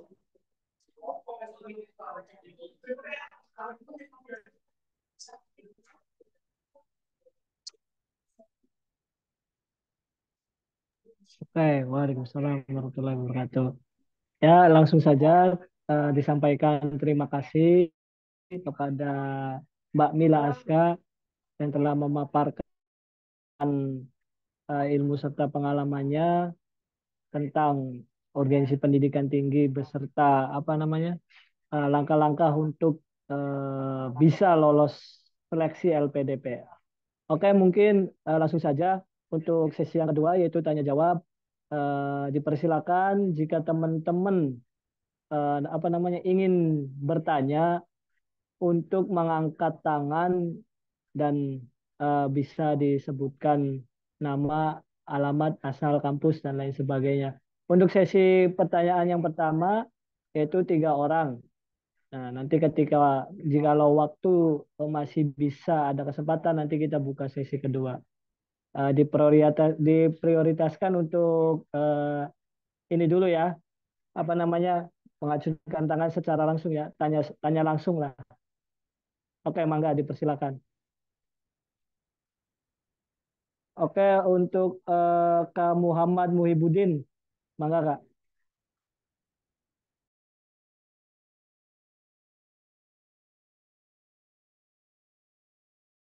Mic-nya Kak, Muhammad Muhibudin Al-Faizi. Halo cek.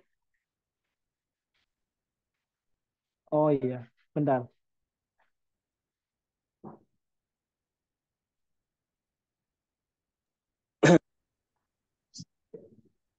Bismillahirrahmanirrahim. Assalamualaikum warahmatullahi wabarakatuh.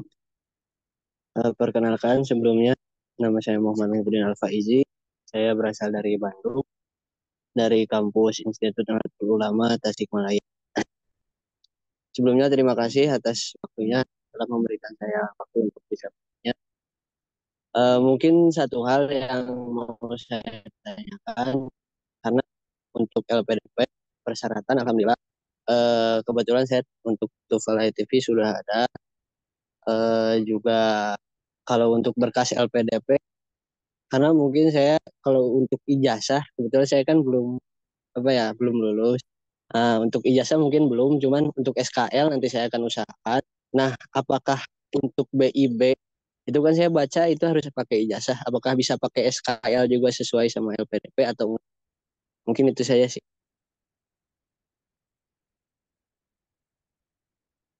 Itu sih Kak untuk pertanyaannya. Terima kasih. Assalamualaikum warahmatullahi wabarakatuh. Oh iya, terima kasih ke Muhammad Muhibudin telah bertanya. Ini pertanyaannya ke ditujukan ke siapa Kak? Atau mau ke Pak Dokter atau dua-duanya sama Ibu Mila atau tiga-tiganya? Oh ya, mungkin bentar.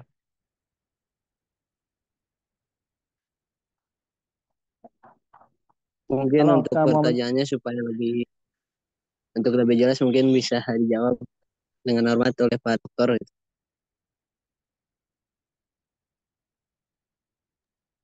Oke, siap. Mungkin dipersilakan Bapak Dr. Ruhman Basori untuk menjawab pertanyaan dari Kak Muhammad Muhibudin. Soal ini ya, apa namanya, SKL ya, ataukah masih bisa bisa di sebagai syarat untuk mendaftarkan LPDP. Mangga Pak Dokter.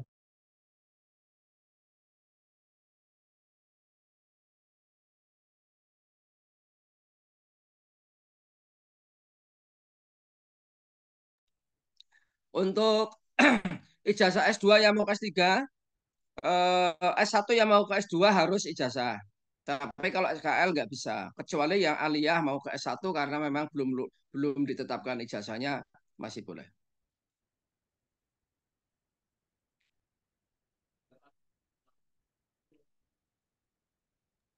Oke, bisa dimengerti Pak Muhammad Muhibudin?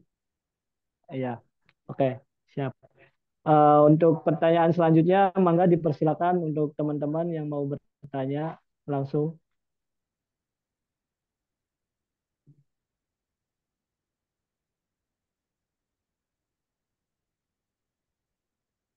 Ya, dipersilakan teman-teman yang eh, berbicara atau bertanya langsung dipersilakan. Atau bisa bilang hadir di kolom chat nanti dari host bisa di apa namanya, di open mic.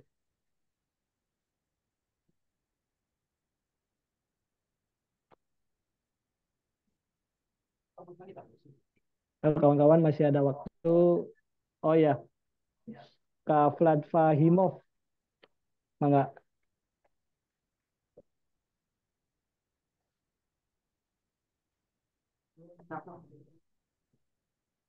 Vlad Mahimov.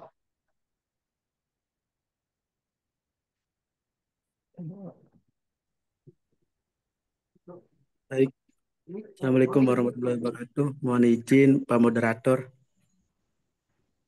Ya. Kedengaran, kedengaran. Eh, yang bertanya ini ya, open kameranya ya. Oke. Kameranya. Oke. Sudah.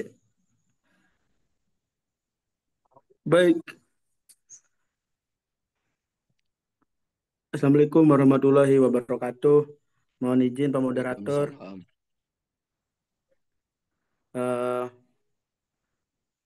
Perkenalkan, nama saya Ali Imron dari STI Institut Agama Islam Al-Amin Indramayu. Mohon izin bertanya, Pak, terkait beasiswa LPDP BIB dari Kemenag. Nah, di sini itu banyak link yang mengatasnamakan beasiswa dari Kemenag. Apakah ada link yang terverifikasi yang aslinya oleh Kemenag ataupun link mana yang sekiranya itu pendaftarannya emang benar? Yang Ya, kedua, linknya satu-satunya yaitu yang saya share itulah. www.beasiswa.kemenag.go.id. Kalau ada yang itu nggak responnya nggak benar, berarti bukan linknya Kementerian Agama. Nah, gitu aja. Yang portalnya melalui kemenag. Go.id itu. Jadi portal resminya Kementerian Agama itu di dalamnya nanti ada namanya beasiswa.kemenag.go.id. Itu yang resmi. Bahwa hari ini ada organisasi namanya Cakrawala Indonesia Bangkit itu tidak bikin link. Dia meneruskan Kementerian Agama. Jadi dia memang anaknya Kementerian Agama seperti kalian itu LPT apa PTN BEM PTNU. Nah, itu mereka membantu kami untuk sosialisasi, untuk bikin Zoom dan sebagainya. Itu tidak ada link. Ya gampang Pak, kalau memang nggak respon, nggak dipercaya, jangan ngapain itu. Pokoknya kalau masuknya dari kemenag.go.id, pasti nama ada gambar menteri, ada gambar direktur, dirjen, sekjen, itu berarti benar gitu aja. Lah oke, energi oke. sampean jangan mikir itu, nanti malah beasiswa nggak dapat, malah pusing.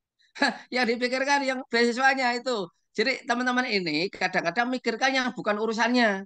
Makanya kemudian nggak fokus. Menurut saya teman-teman fokus, kalau aku belum punya apa namanya TOEFL, bagaimana dalam 3 minggu ini, 2 minggu ini sebelum ditutup sudah bisa punya TOEFL. Terus bagaimana daya juang dan daya tahan sampean bagaimana? Itu perlu disiapkan. Rembugan dengan keluarga, nanti kalau beasiswa terlambat, siap-siap Pak, kami mendapat ini kadang-kadang terlambat dan sebagainya. Itu menurut saya lebih baik daripada mikirkan. Kemarin orang banyak tanya kapan dibuka, kapan dibuka. Saya tanya udah punya TOEFL belum? Belum. Mendingan saya nyari TOEFL daripada tanya kapan tanya dibuka. Betul kan? Begitu dibuka dia nggak daftar-daftar. Karena memang ini sekali lagi namanya beasiswa itu adalah butuh kerja keras, butuh komitmen diri karena bukan bagi-bagi seperti BLT atau daging kurban atau apa. Jadi nanti dipersiapkan. Kalau memang tidak siap tahun ini, ya sampean siapkan tahun depan. Oh ternyata banyak hal yang harus disiapkan kemampuan. Coba lihat tadi kalau keterangannya Mbak Diva itu kan sangat detail itu. Bagaimana meyakinkan ke tim wawancara, bagaimana tentang argumen-argumen yang hanya beberapa kalimat atau kata yang 1.500 kata itu kan harus diyakinkan betul kepada para ini. Ini menurut saya itu ya, oke ya. Oke, siapa? Ya. Jadi problem terberat bagi anak-anak NU adalah soal bahasa Inggris. Makanya Betul. kalau memang tidak bisa ya jangan dipaksakan. Bertapa dulu di Pare atau di daerah mana yang kemudian udah jangan ikut ke yang PMI buat sampean buat itu karikatif aja nggak menjawab masalah. Yang menjawab masalah adalah sampean bertapa itu mengasingkan diri sementara jangan berpikir politik dulu, jangan berpikir demo dulu. Saya akan ke Prancis, maka saya akan belajar bahasa Prancis selama 8 bulan. Saya punya kawan namanya Sumanto Al-Qurtubi, diterima di Boston University. Nah, kemudian di Pennsylvania untuk S2-nya. Itu dari nol bahasa Inggrisnya, tapi dia di Paris selama 8 bulan. Nah, akhirnya menjadi dosen di Jabal Dahran, sekarang balik kemarin menjadi dosen tamu di Jepang dan sebagainya. Ini contoh beberapa orang yang punya daya juang yang luar biasa dari nol tapi kemudian bisa kuliah di Boston dan sebagainya. Itu misalnya banyak contoh-contoh itu. Ada saya nggak sebut namanya, dosen IAIN Kediri, dia merasa kurang bahasa Inggrisnya, dia pamit ke rektornya untuk cuti dan selama 6 bulan dia 4 bulan mengasingkan diri. Alhamdulillah ngepas dapat diterima BIB, sekarang sudah proposal di Finland di Flanders di Australia. Nah, yang begitu-begitu monggo, apalagi kalau di dalam negeri tentu lebih gampang ya dibanding di luar negeri, hanya syarat awalnya saja. Siap, Pak. Ya. Terima kasih, Pak. Oke. Atas jawaban sangat jelas sekali, Pak. Ya. Ya. Baik, selanjutnya apa Mbak Diva atau Mbak Mila ingin menambahkan? Mangga. Biar Mbak Diva dulu ya, saya izin ke saya ya.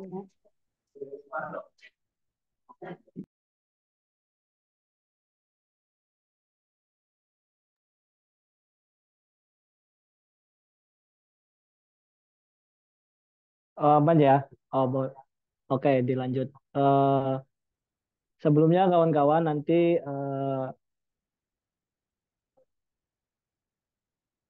tadi pertanyaannya mengenai ini sih Mbak, apa namanya? Link mana yang memang valid gitu untuk mendaftar beasiswa PIB.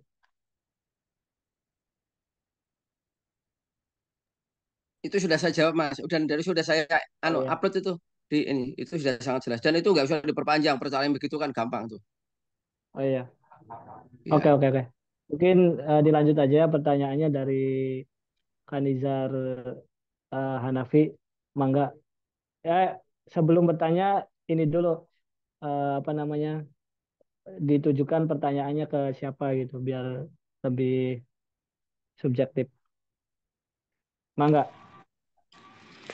Baik, Assalamualaikum warahmatullahi wabarakatuh. Perkenalkan, saya Nizar Hanafi dari Kampus Institut Nahdlatul Ulama Tasikmalaya. Yang pertama saya ingin bertanya kepada pemateri satu yaitu Kak Diva mengenai perbedaan proses pembelajaran universitas dalam negeri dan luar negeri, itu yang pertama. Dan yang kedua, pertanyaan saya untuk Bapak Doktor, mohon maaf izinkan saya bertanya bagaimana saya bisa mendapat informasi-informasi tentang beasiswa, begitu Pak Doktor. Terima kasih.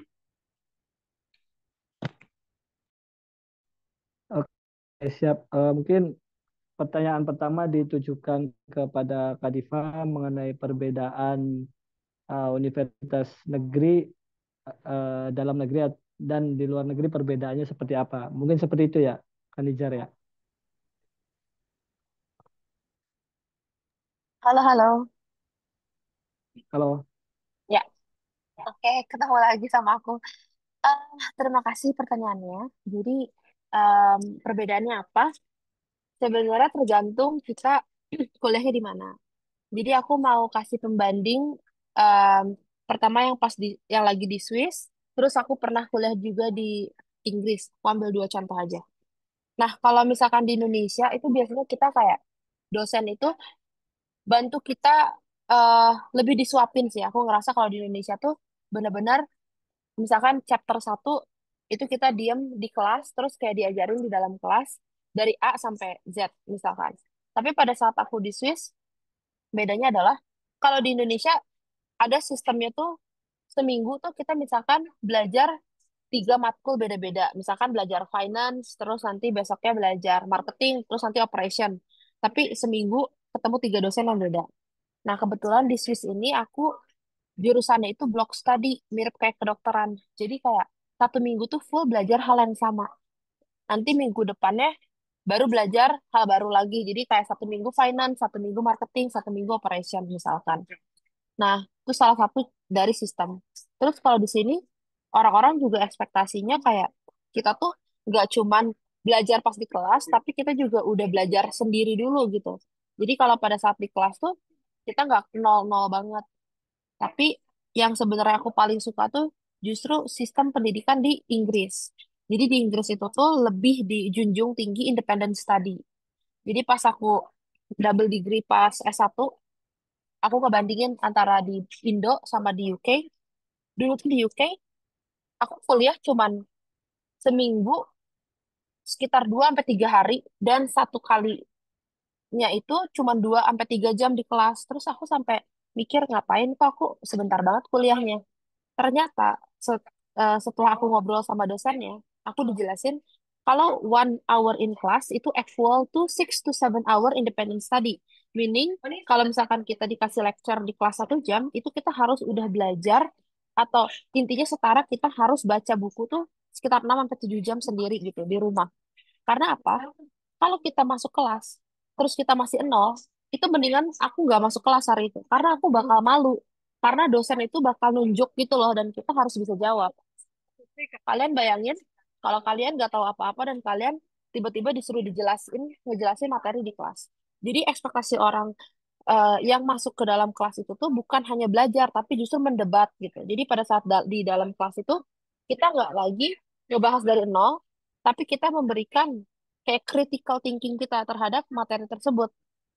Makanya kenapa orang-orang di sini aku ngerasa mereka lebih banyak ilmu yang apa ya, yang mereka pelajari sendiri dibanding mereka belajar di kelas. Karena di kelas tuh semua bisa udah kayak satu pemahaman, udah ngerti materinya. Jadi di kelas tuh diskusi, bukan hanya eh, me- menunggu disuapin kayak gitu sih.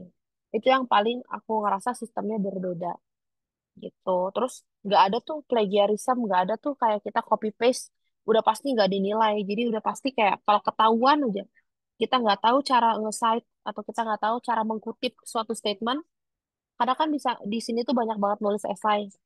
Ya udah itu mah goodbye, nggak bisa kita kayak cuman ngambil, apalagi sekarang ada chat GPT dan segala macam, udah ketahuan goodbye bisa nol gitu nilainya. Maka kita harus tahu gimana caranya menulis benar-benar dari hasil ya tulisan kita sendiri gitu. Semoga terjawab ya.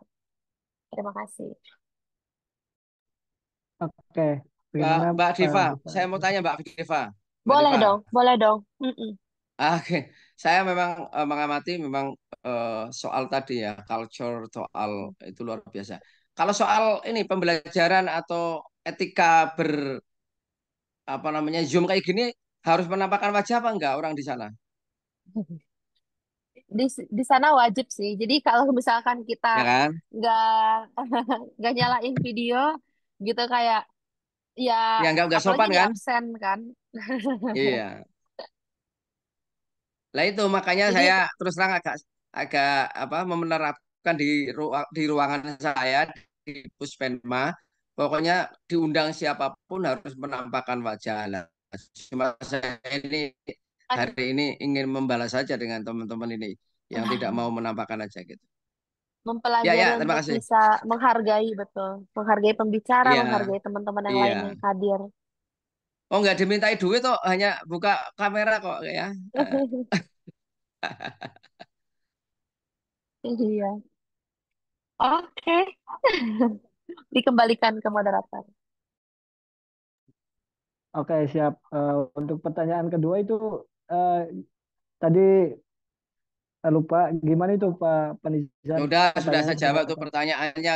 pertanyaannya anu, udah saya jawab itu dilihat dilihat di link di mana ya itu udah tak baca dibuka klik gitu aja itu beasiswa kemenang di chat itu loh Mas. Iya, iya Saya maksudnya Pak sebelum ini, ngomong udah saya antisipasi dulu. iya mantap Hah? sekali Bapak Dokter. Itu tadi siapa sahabat Nizar bertanya untuk pertanyaan kedua ke Pak Dokter gitu. Ya, pertanyaannya Nizar itu adalah di link mana kalau ingin mengetahui Oh, beasiswa? Saya jawab di situ. Beasiswa oh, Kemenag, BIP ada di link. Lah linknya itu kan pertanyaan paling nggak perlu ditanyakan malah itu. oh iya iya. Kita pertanyaan yang Sorry masa sorry depan kurang gitu fokus. loh. Gimana caranya gitu loh. Baik. Iya iya iya. Baik Bisa baik. berkembang lah yang teknis-teknis begitu itu bagi LPTNU BMPTN itu mestinya nggak begitu ini apa namanya nggak begitu penting gitu karena otomatis kita tuh berselancar di dunia maya kayak sampean-sampean itu kan masa kalah dengan saya yang jadul ya saya kan orang jadul ini orang kolonial sampean kan orang milenial Pasti gampang soal begitu-begitu. Soal abal-abal sudah saya jawab. Bagaimana linknya? Itu sudah linknya ada. Sampai saya tertulis di situ tuh. Itu untuk jawab orang yang belum apa-apa tanya WA terus ke saya. Dan sampai udah baca belum? Belum. Makanya saya tulis itu. Coba bacanya apa sih situ? Saya tulis nih. WA dulu ya biar jawabnya ini. Buka dulu portalnya, jangan WA dulu ya, biar jawabannya nggak capek saya. Nah itu karena begitu banyaknya yang tanya ke saya, tradisi kita nggak pernah baca dulu. Makanya kemudian kita jawabnya capek. Kalau saya nggak jawab, dianggap nggak peduli. Nah gitu makanya saya tertulis begitu Mas Nizar ya. Nah. Oke, masih ada waktu sekitar 10 menit sampai 15 menit. Apa ada yang masih bertanya? Kita bukalah sesi kedua pertanyaan. Mangga. Ya Ya kalau nggak ada ya jangan diberitahukan diteruskan. kembali untuk teman-teman untuk mengaktifkan kamera ya on cam sebagai menghargai gitu kan. Kalau semisal nggak ada, Tadi kok PB Kopri itu 200 orang loh Pak. Wah meriah banget Pak. Apa namanya aktif dan kamera on cam semua. Wah, bagus-bagus tadi pertanyaannya juga. Masa sampean BEM PTNU Nahdlatul Ulama yang memiliki NU lebih jelek daripada PMI eh, lebih kalah dari PB Kopri.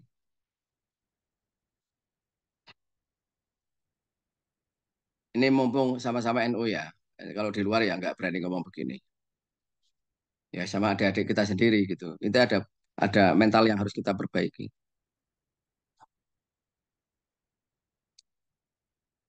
Sudah sampai nunggu yang lain teman-teman begini. Saya apakah mengakhiri, Mas. Kayaknya sudah. Saya ada tamu. ya Saya ingin undur dari ini. Pertama begini ya. Pendaftaran sudah dibuka tanggal 21 Maret 2025 dan nanti mulai apply untuk pendaftarannya di tanggal 1 April. Jadi sampai kalau lebarannya itu tanggal 30 berarti 2 hari setelah lebaran. Kalau lebarannya tanggal 31 berarti 1 hari setelah lebaran. Nah, berarti masa ini untuk memahami juknis, memahami pedoman. Ini saya mau kemana, jalurnya seperti apa, mau seperti apa, silahkan. Kalau panjenengan lagi kuliah berarti bisa untuk adik sampean, untuk saudara-saudara sampean yang bagian dari Kementerian Agama atau juga saudara-saudara baik saudara intelektual, saudara ideologis maupun saudara apa namanya biologis. Silakan monggo itu silakan milih itu.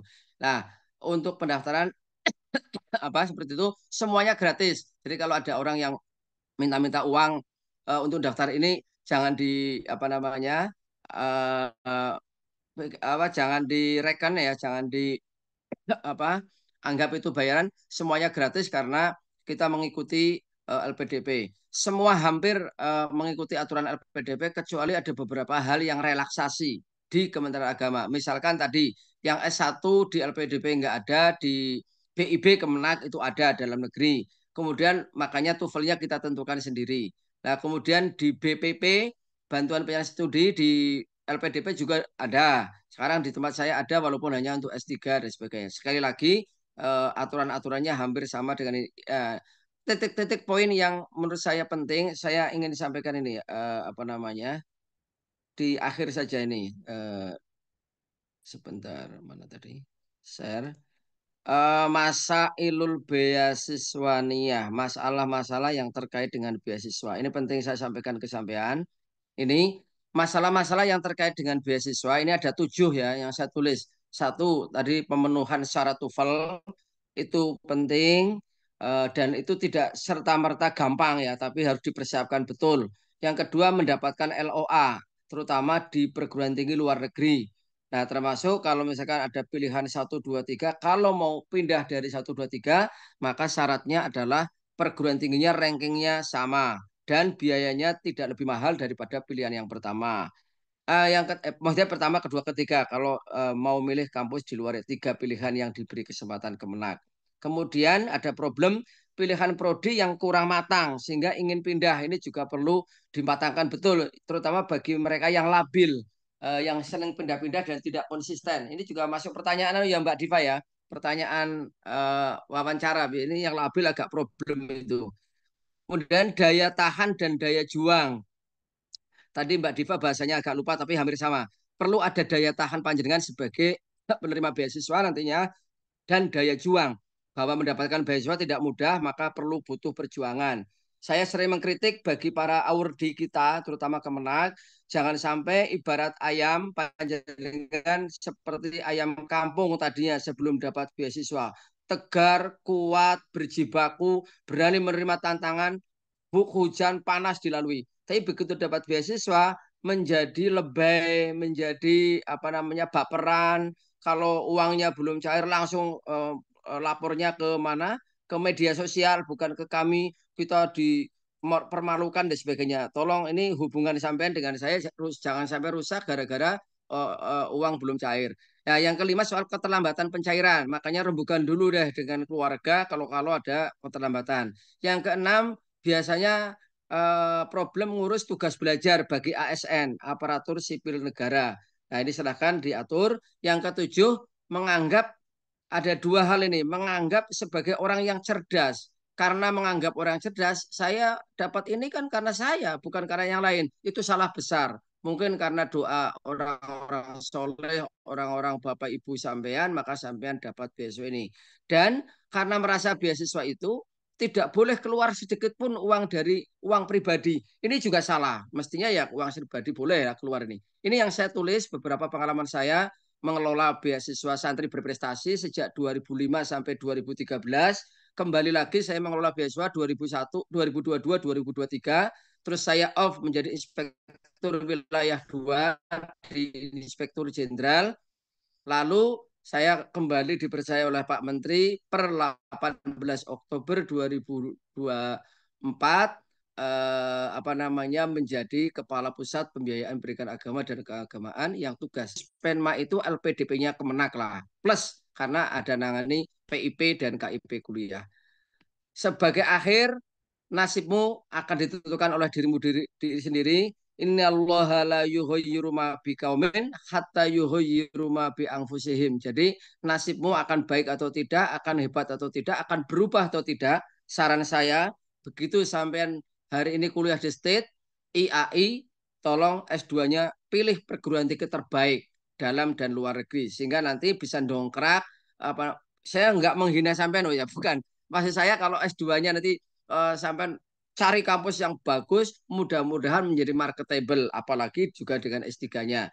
Mungkin kemarin nggak sempat merasakan nyamannya atau seriusnya jadi mahasiswa seperti keterangan Mbak Diva tadi. Betapa orang teman-teman di Indonesia kan sangat toleran dosennya. Padahal sampai hanya copy paste dari apa namanya Google dari apa kan.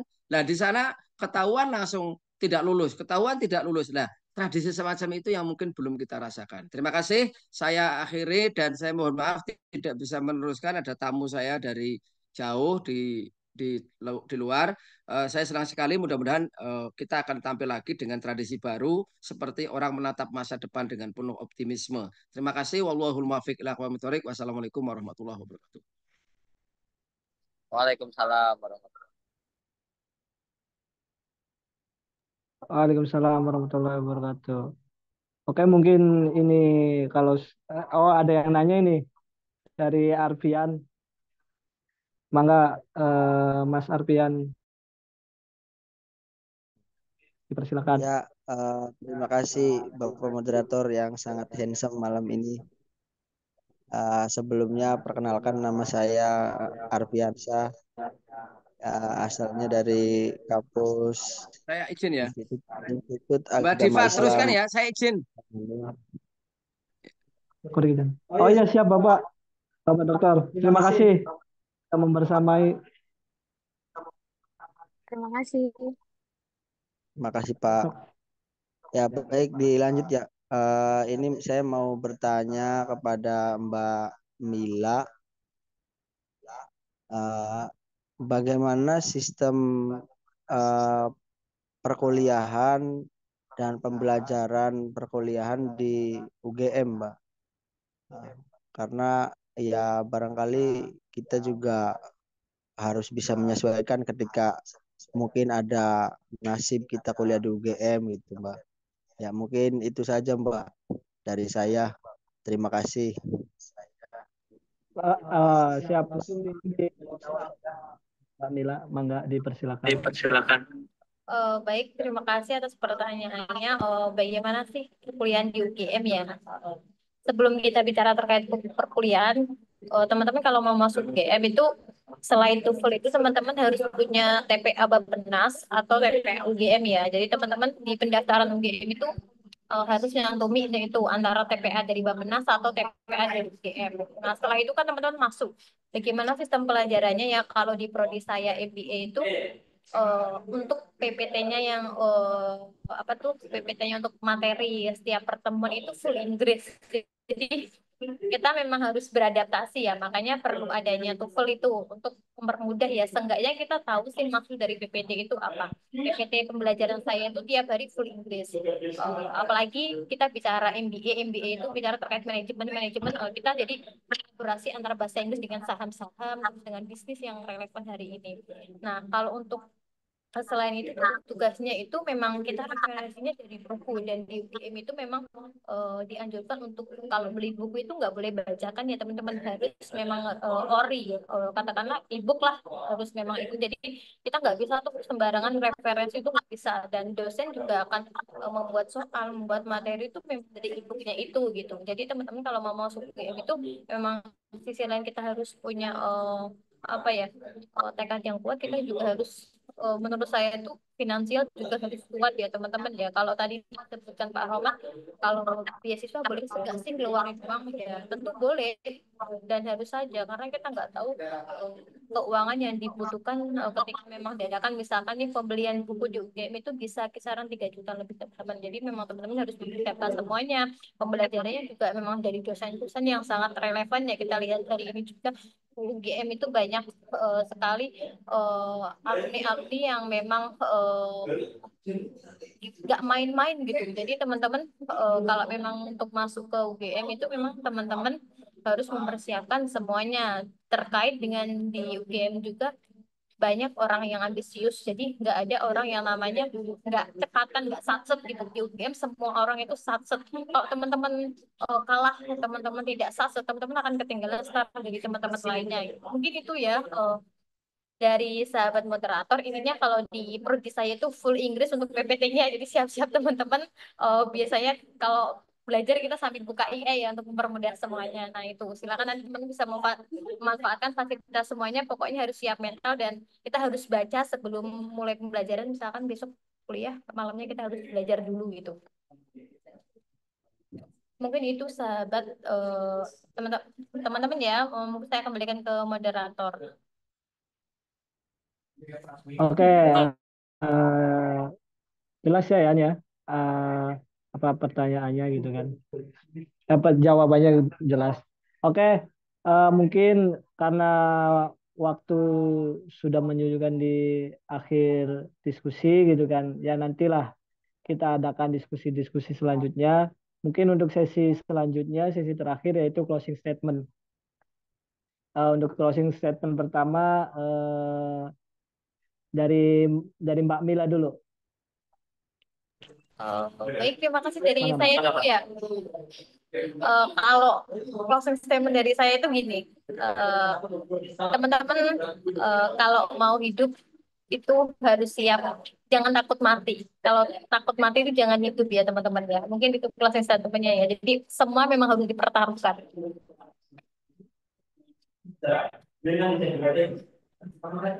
Oke, mengerikan sekali ya statementnya. Oke, langsung ke Mbak Diva sebagai closing statement atau pesan untuk mahasiswa yang ingin melanjutkan ke luar negeri. Mangga Mbak dipersilakan. Ada dua sih sebenarnya. Yang pertama, life is the art of choice, so choose wisely. Jadi intinya ya kita hidup itu kan pilihan yang kita pilih kan. Jadi pilih secara bijak. Yang kedua, rather than say that I cannot do it, it's better to say like how can I do it. Jadi kita harus punya growth mindset. Gimana caranya? Kalau kita bilang, aduh aku nggak bisa. Tapi justru kita ganti pertanyaannya, gimana caranya biar kita bisa. Jadi sekian dari aku. Terima kasih. Oke, disampaikan terima kasih kepada narasumber Mbak Mila dan Kak Diva dan Bapak Doktor.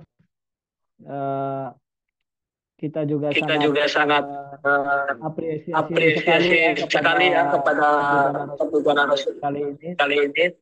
Sangat menginspirasi dan membuka pandangan gitu kan bagi teman-teman mahasiswa ingin melanjutkan studinya di luar negeri atau di dalam negeri. Ya.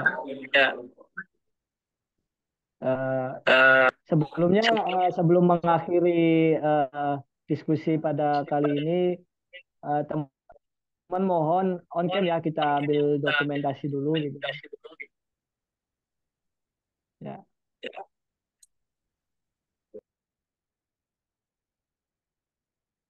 Teman-teman on cam dulu, kita